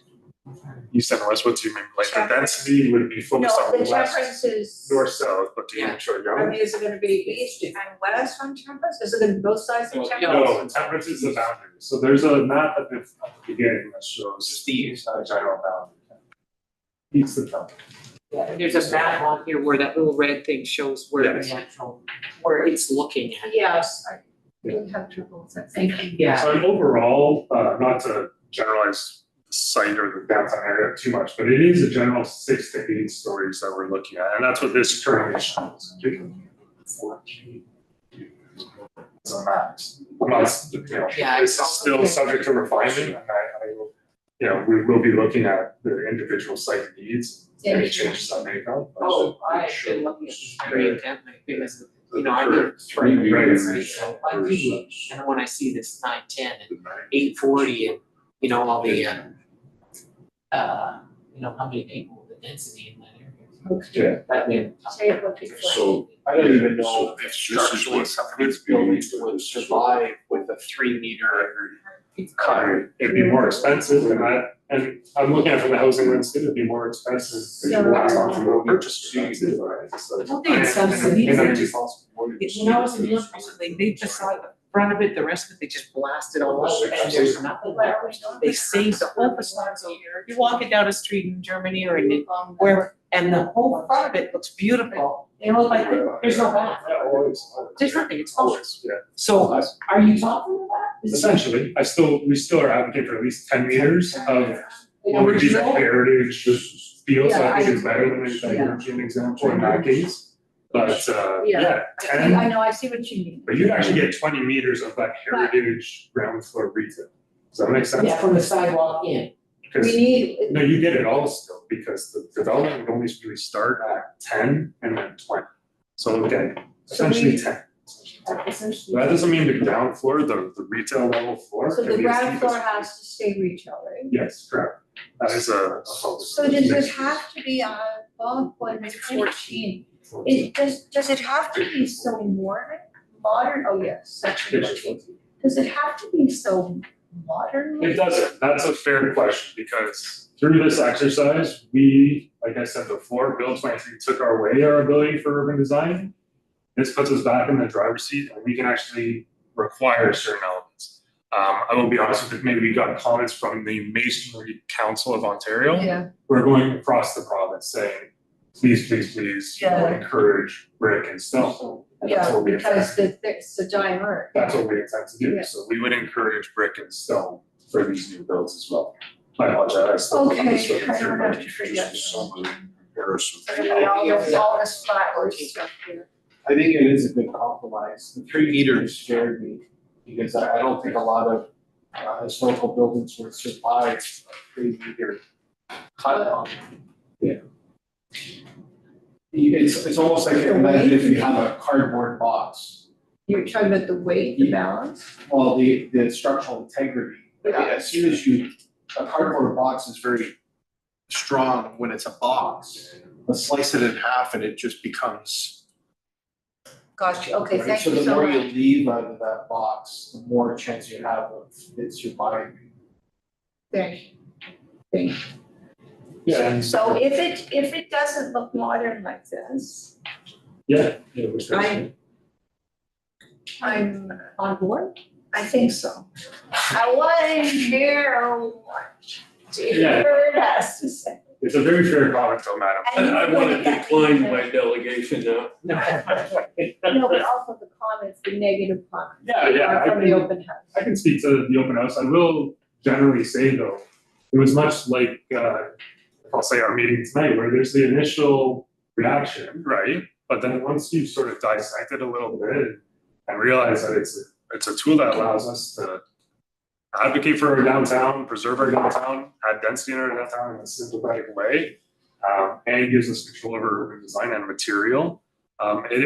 Most comments were generally supported. There were, of course, concerns with things like shadows or traffic and protection of heritage is just a no-brainer. Like to me, that's a non-negotiable. Like those heritage properties are designated at that facade. I've said this even at the open house. Like even if a developer is planning to build in the back, like some of these renderings, those heritage facades need to be preserved, and it's a non-starter even to contemplate losing them, because that's what adds to the charm for anyone marketing those units, wanting to sell those units. You can't have Aurora without those heritage buildings, and so they cannot come down. We're not. We've spent many years trying to protect that downtown core. It's not in jeopardy. So, okay, so, sure.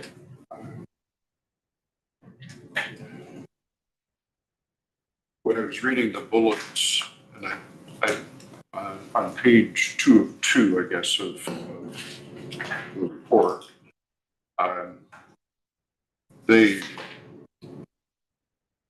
comment here is, wow. Just the preserving aspect, enhancing aspect, I think. This all sounds amazing to me. Is it just does the CPPS just require a bylaw? Yes, so through Madam Chair, essentially, but there is an OPA, an official plan amendment attached to it.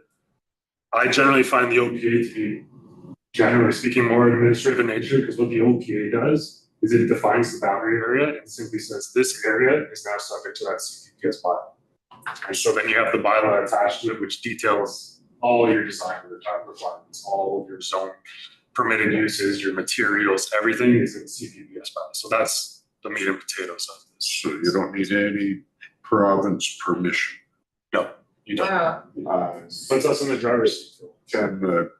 Can a developer or an owner come along and appeal? So through your Madam Chair, yes. So any owner within this boundary area can appeal this. Any current owner? Current owner, correct. Current owner can appeal this. And then what we're currently envisioning, because we are actually one of the first municipalities to be doing this, there's about maybe 4 or 5 others, like Waterloo, Guelph, some are out there, but this is very latest and greatest planning tool. So what we are envisioning, this is a bit of the next stage because this is still the proposal, so to speak. But what the actual administration of the bylaw would look like would be multiple classes of developments. So a class 1 development would be a perfect fit. You meet what we want to the T, and you're greenlit, and you're good to go. Again, it's an incentive for a developer to really be on this bylaw like glue and stick to it, and you get a good approval. A second class would be minor variations. Something like, I couldn't even think of one off the top of my head, but perhaps as opposed to a certain lot coverage, they want something less, or they're looking at,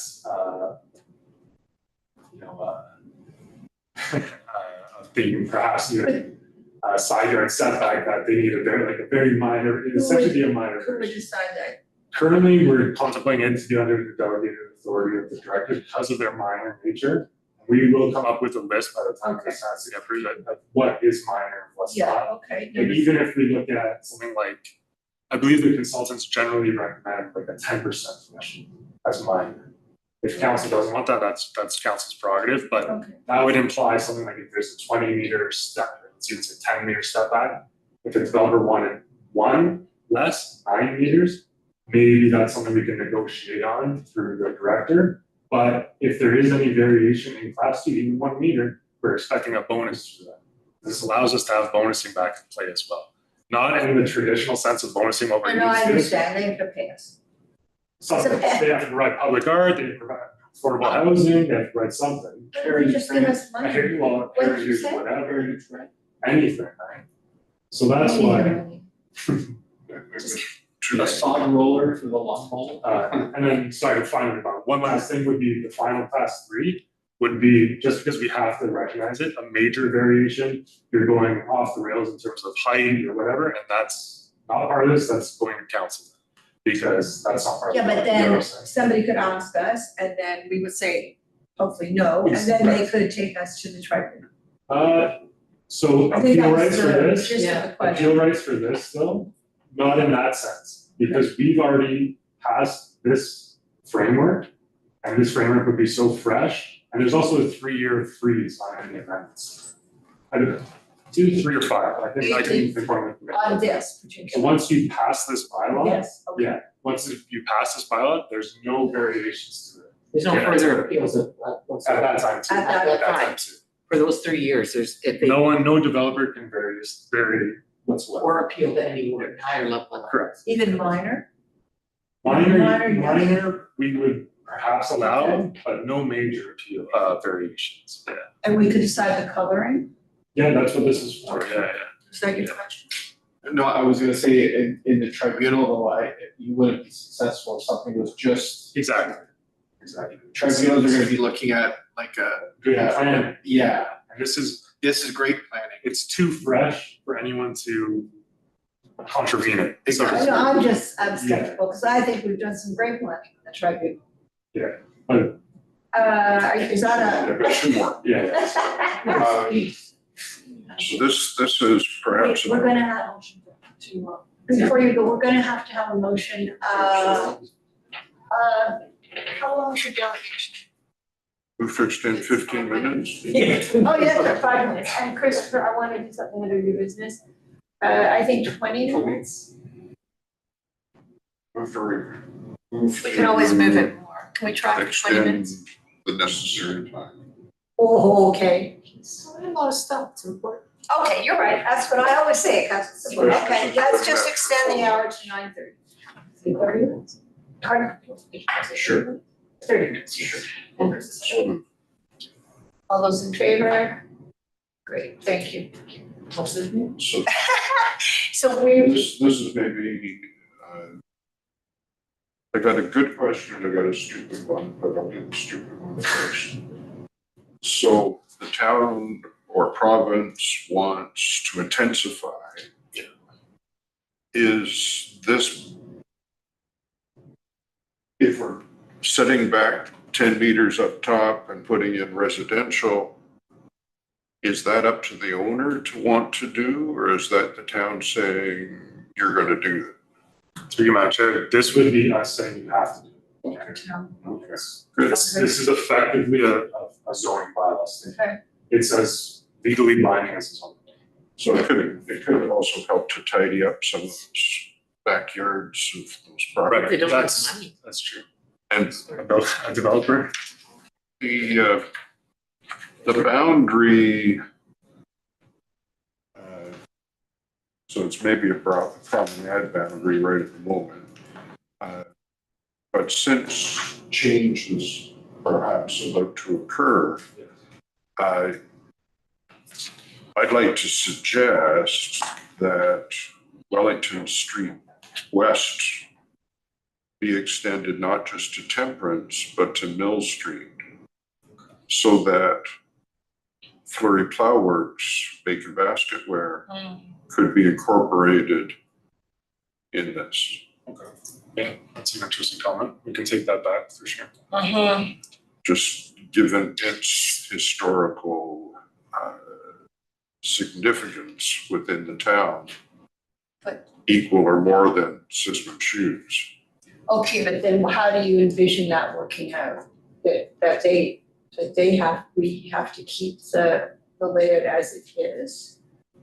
Yeah, and if the And town's then gonna add- maintain something goes on above or behind. Make a jagged line too. Cause there's a huge property. Oh, yeah. We can, Well, so, we should think, that's Yeah, something we need to think on, yeah. and through you, Madam Chair, I will clarify too.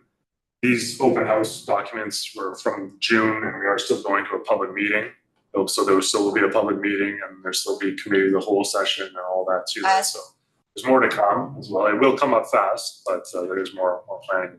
At the end of the day, are there any valid negative comments? Valid negative comments? I do think that there needs to be Serious. respect. Okay, well, first and foremost, as liaison to the heritage, as a heritage planner, like protection of the heritage is to me like a non-negotiable. Right? Like, Okay. that is absolute. And I've said it, you know, even to members of the public, that they're all designated, they're all protected.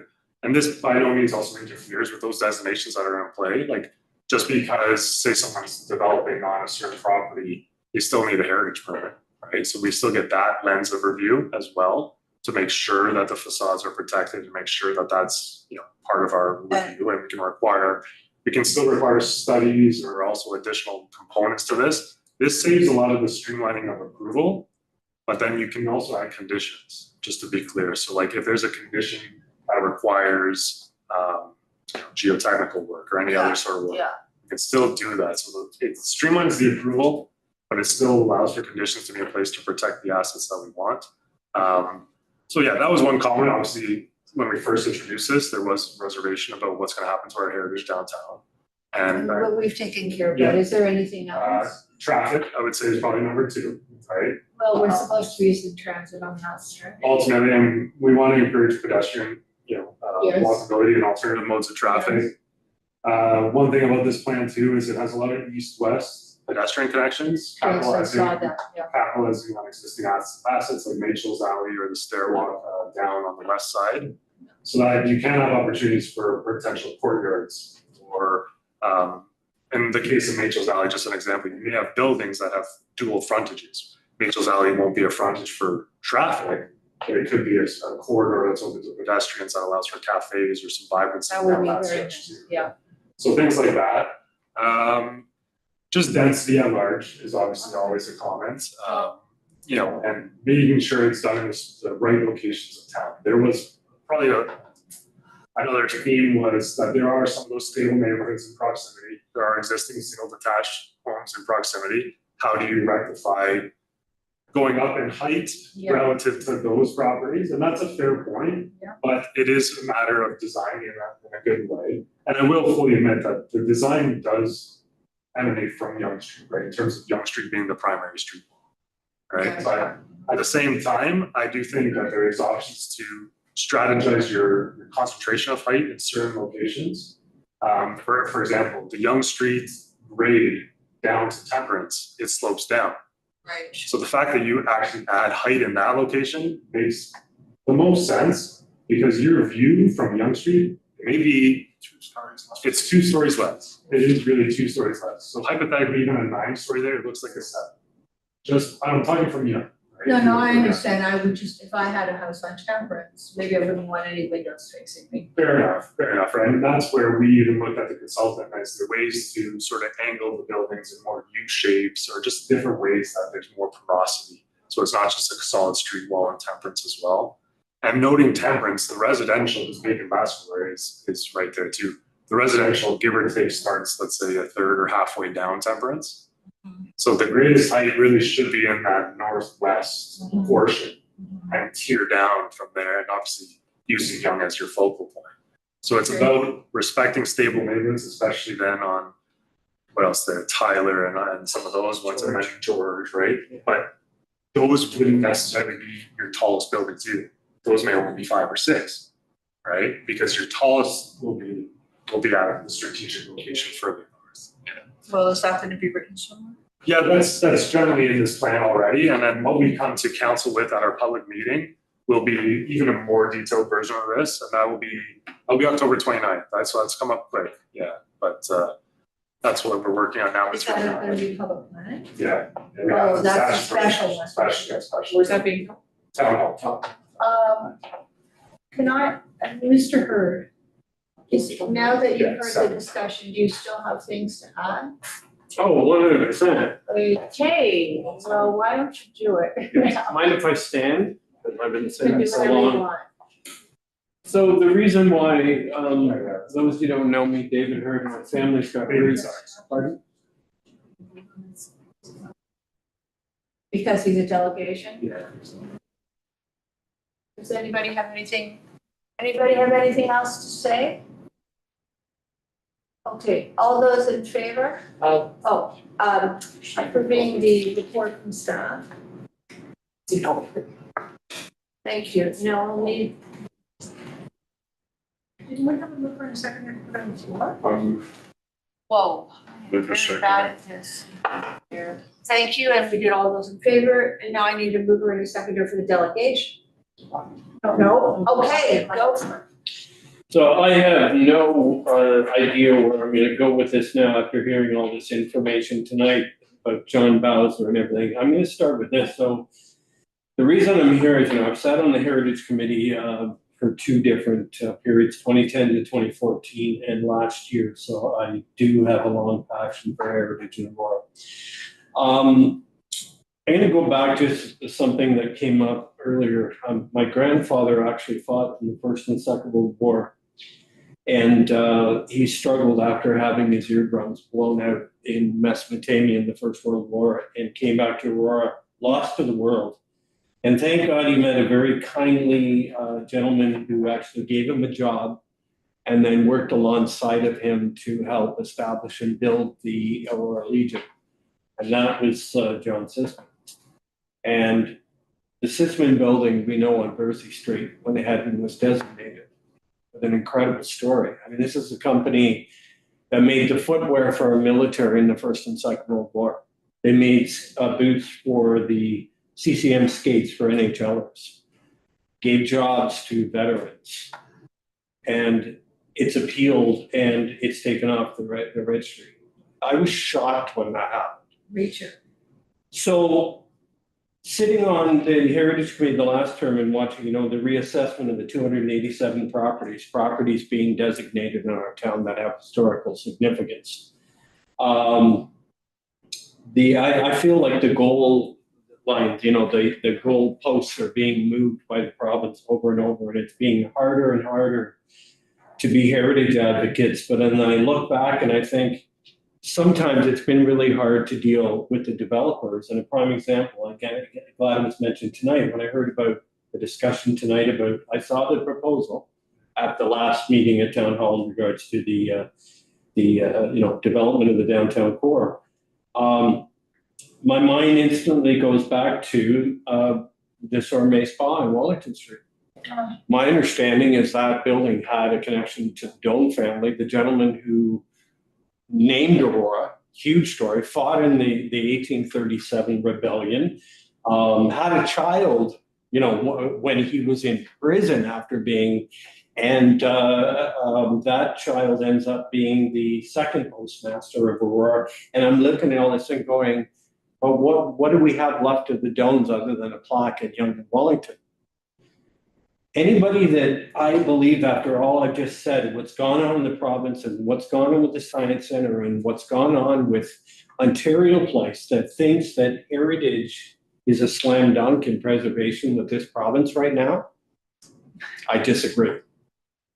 I recently, Councillor Gardner will know, I was at council talking about the recent bills that would pass in regards to archaeological heritage and the Mostly about Northern Ontario, and I've read through a lot of that, and I don't think any heritage is safe nowadays. I really don't. I came here tonight because I heard about this. I believe after spending almost 25 years as an advocate for the preservation of our downtown core, when I first started doing historical tours and when I found out stories about our town that weren't being told, I was like, why are we not screaming this from the top of a mountain? And I think our downtown core to survive, I mean, over the last, I'd say decade and a half, I have watched stores open up, store close, another store come in, furniture stores, you know, we've got dentists, we've got hair salons, we've got restaurants that turn over, and I don't see a vibrant downtown core. I think we need a plan that allows us to get density down there, because right now the downtown core, I'm sorry, it's painful sometimes to go down there, because for a long time, and I've spoken to the BIA about this, they're now defunct. I think they got sick and tired of hearing from me. The downtown core, boy, does it need a custodian, and it's not because of the church bits. This has been going on for a long time. The recent bolting here signs to heritage buildings, the disrespect for our downtown parking and our businesses. I've worked side by side and volunteered even with businesses in the downtown core for years to hear their plight and pain. We need more down there, and I can tell you, more than I agree, we need some density down there badly. Density brings people that have pride in their living. It brings safety. It brings a vibrant downtown, and I don't think our downtown will survive. This is just going to be ongoing, I believe, the way it is now. I think we need our EDAC committee to jump in there and start working with unique return type businesses that tourists look for when they come to historic downtown. We don't have that right now. David, I agree with you, but you have 5 minutes. What is your feeling about this?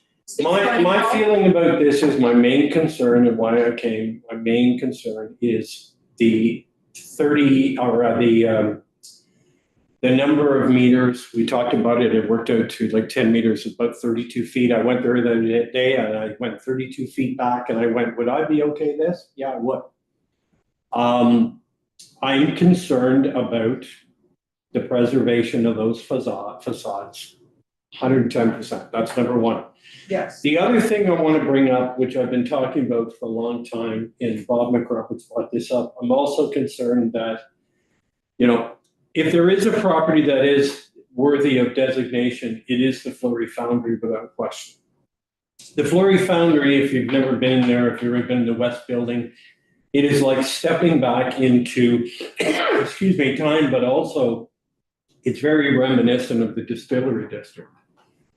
And that is our anchor piece. People always say, but Yonge Street goes through the middle of your downtown. And I've always said, so we need to turn the downtown core around.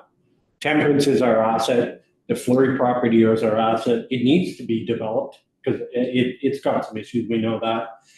But I have no problem with us getting that density as long as we have the depth. And I believe, not just with this committee, I believe it's the public and more advocates need to, while that development is going on in the downtown core, when it happens, from this moment on until it starts and it's finished, it's all eyes and all hands on deck to make sure that the developers' feet are held to the fire. Because I'm sorry, I have a little bit of lack of trust.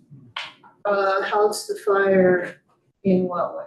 Making sure that those facades are Facades. protected Yes, at all costs. I agree. And there's repercussions, like seriously. Financial repercussions. 110%. No, really, we need to put it right. Yeah, through you, Madam Chair, this CPPF bylaw puts us in the driver's seat Thank to you. have conditions that require just that. There needs to be oversight, and you guys are busy, so there needs to be someone assigned to that. Thank you, David. Thank you, I appreciate it. Very appreciative. Now we need a mover and seconder. Yeah, to receive the comments. Okay, there you I don't wanna go. take it away from you. I just do it because you're Jets looking on at the the side of answer. the table. All those in favor? Okay, that one. Okay, now we're going into new business. Is that right? Where are we?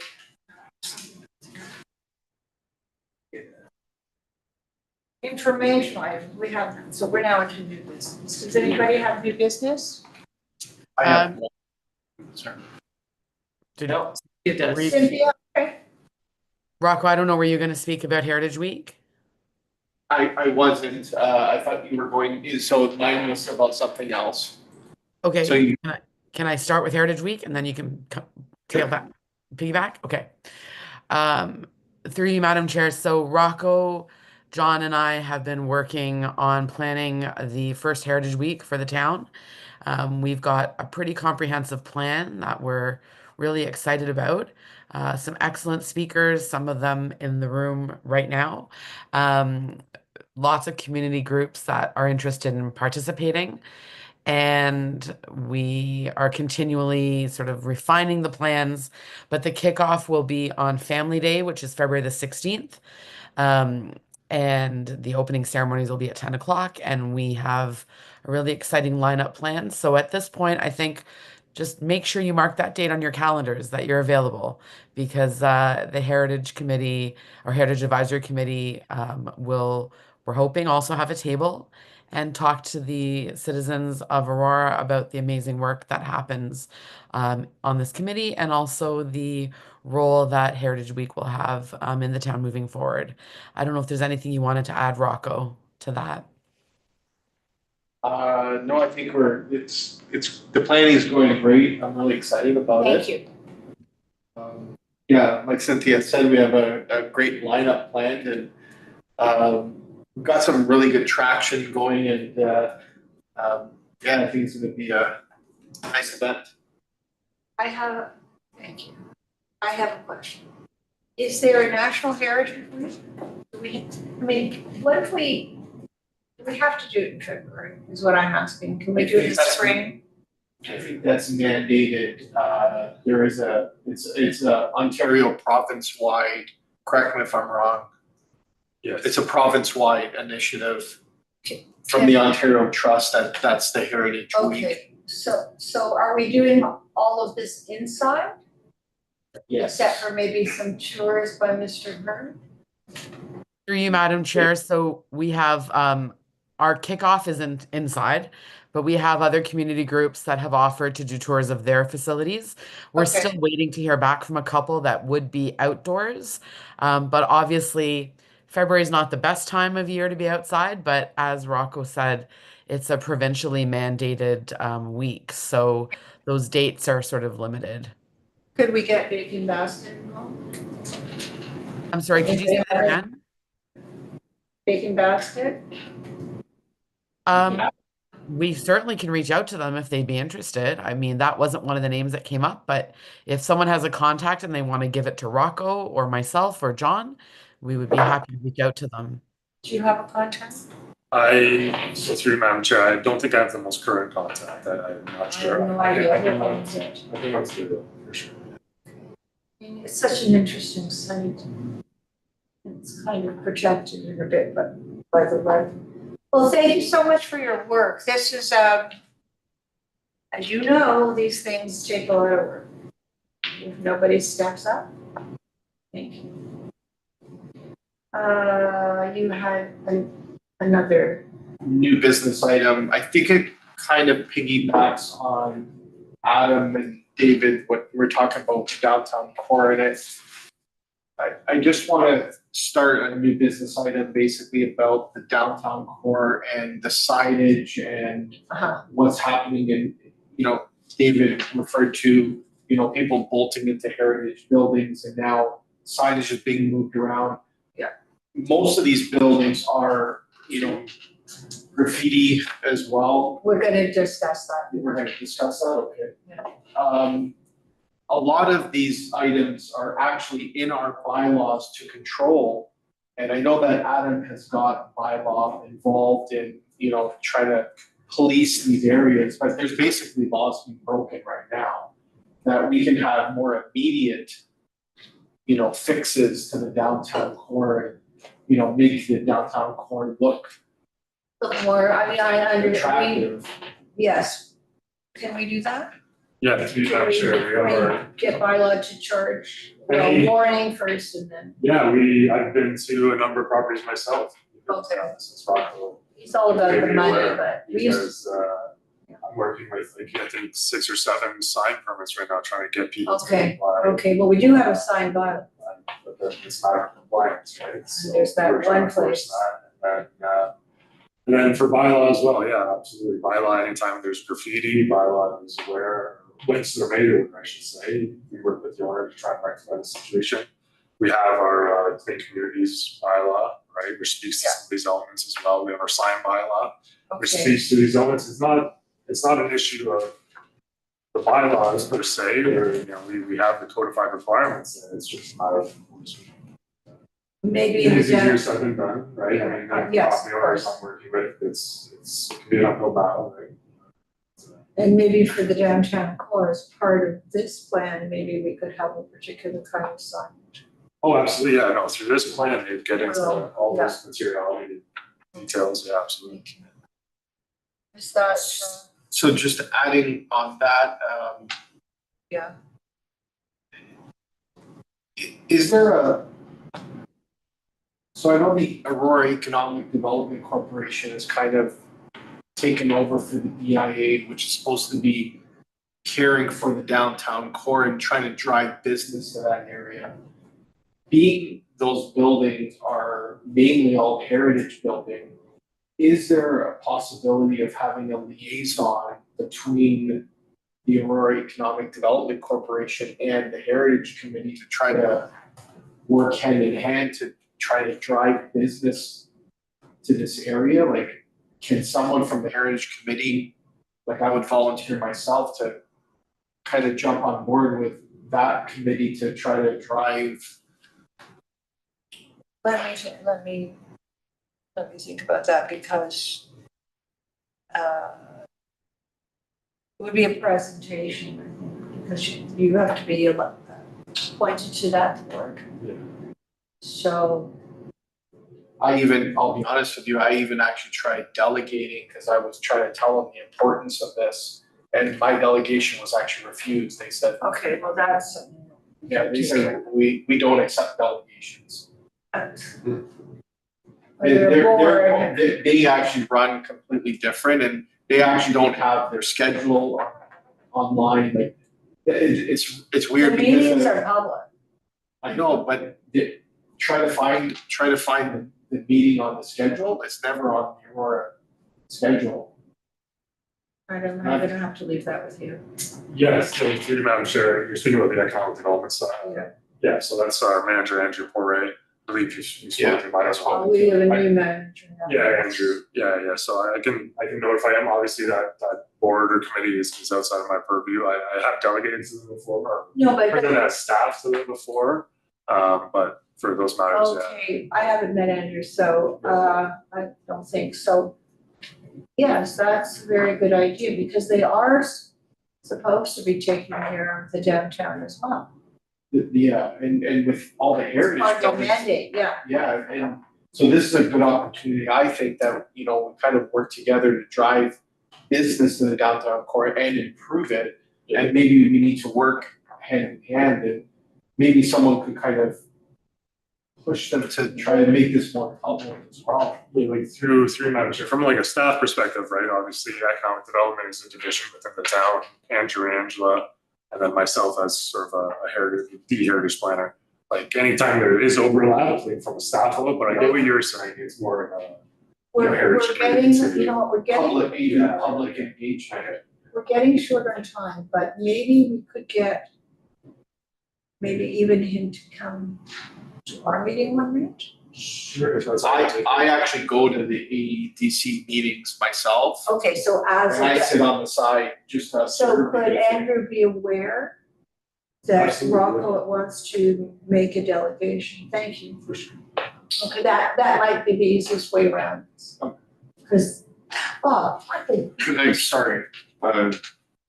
It's been brought to my attention recently that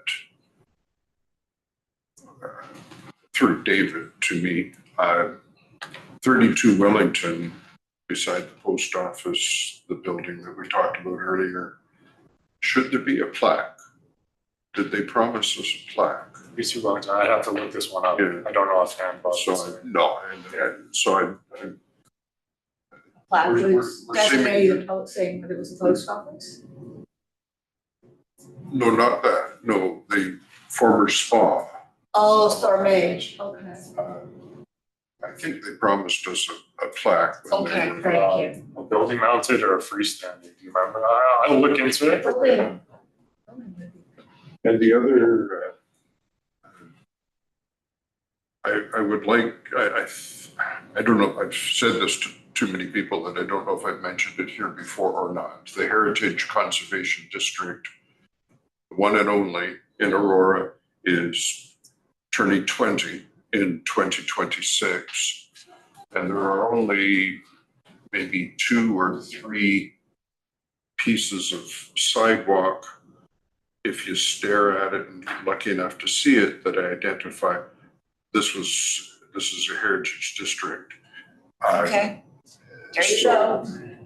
I wondered, in speaking to Adam earlier, things such as there's a bunch of money in the Heritage Fund, and perhaps street signage could be a little bit different to identify this is a heritage district, not big in your face, you're now entering a heritage, but something. Okay, Just- so Adam has definitely heard you. Yeah. And is gonna report back to us at the next meeting. Yes, sir. Yeah, through Madam Chair. So yes, I don't know the exact balance to the T, but it given, let's say, give or take high 200,000 and around 300,000 in the reserve fund. And I wouldn't mind maybe even seeing some type of proposal. It doesn't have to be fancy or anything, or maybe we can go on site together and see kind of what you're visioning or what you have in mind. And It'd be nice with the entrance, I guess, there's too many entrances. Okay. maybe on the 23rd we can do a walk by or something. Yeah, Yeah, thank you.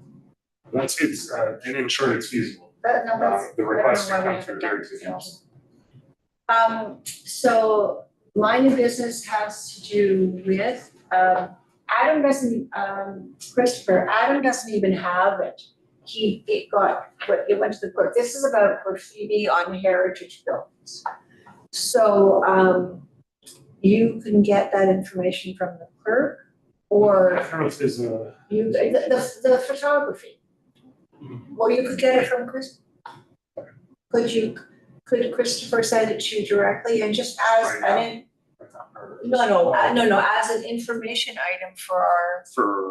What are we talking about, graffiti and heritage buildings? Yes. Absolutely, if there's any building, heritage building with graffiti, feel free to send it to me.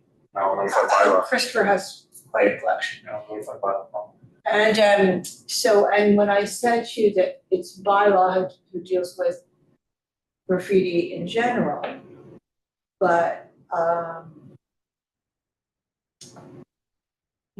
it's the heritage buildings, that's really good. Right, yeah. So maybe somebody, do you have the ear of bylaw? I will call them through, Madam Chair. I can call them first thing in the morning, Chris, if you want to send me those photos, because I haven't seen. Yeah, and send them to Alex, and Yeah. because we can just take a little more effort. It's got a nice presentation. Well, and if you want to present next time to us, we, I don't think I can get it through clerks to you. I can definitely send it to Adam and he can share it. I can through. ask Adam to put it on the agenda. But my thought might be, because it's now being deemed to be less of a heritage issue, which is weird because it was 5 specific heritage sites that I wanted this committee to look at, that I bring it to council. That's a bylaw issue. Because my concern is not the fact that somebody could take these individually, which is what has to happen, and file issues with each building bylaw. That whole part of the process is the problem. Because these buildings have been allowed to have this graffiti on, for some of them up to 10 years. Okay, well, that's perfect. we're out of time, Christopher. Yeah, I understand. I thank you for sitting through this whole meeting and doing all that work. I mean, it's a lot of work that you did. So if you're going to come to council, if not, we could discuss it. I mean, as the chair, I'm allowed to request. If it goes to council. Yeah, but if it does, if it says you can't go to council. But no, but, you know, I'd love an opportunity to bring it to council, so. yeah, okay, because I'm surprised and I wouldn't put it on the agenda Right. if it hadn't. So now you know the route to go. Okay, this has been a really great meeting. Thank you to everybody and for both of you who are obviously so important to Rory, the work that you both do. I don't know, I mean, certainly Bob. I don't know if the other people in the community know, but you did hard to keep Aurora a good place. I'll just say a good place. So thank you for all of you. Move to adjourn. Okay, second. Okay, 9 seconds. Take your. Everybody seconded. All We're those in both pretty favor. quick on that. Yeah, one thing. Nice, Cynthia. Thank you, Cynthia.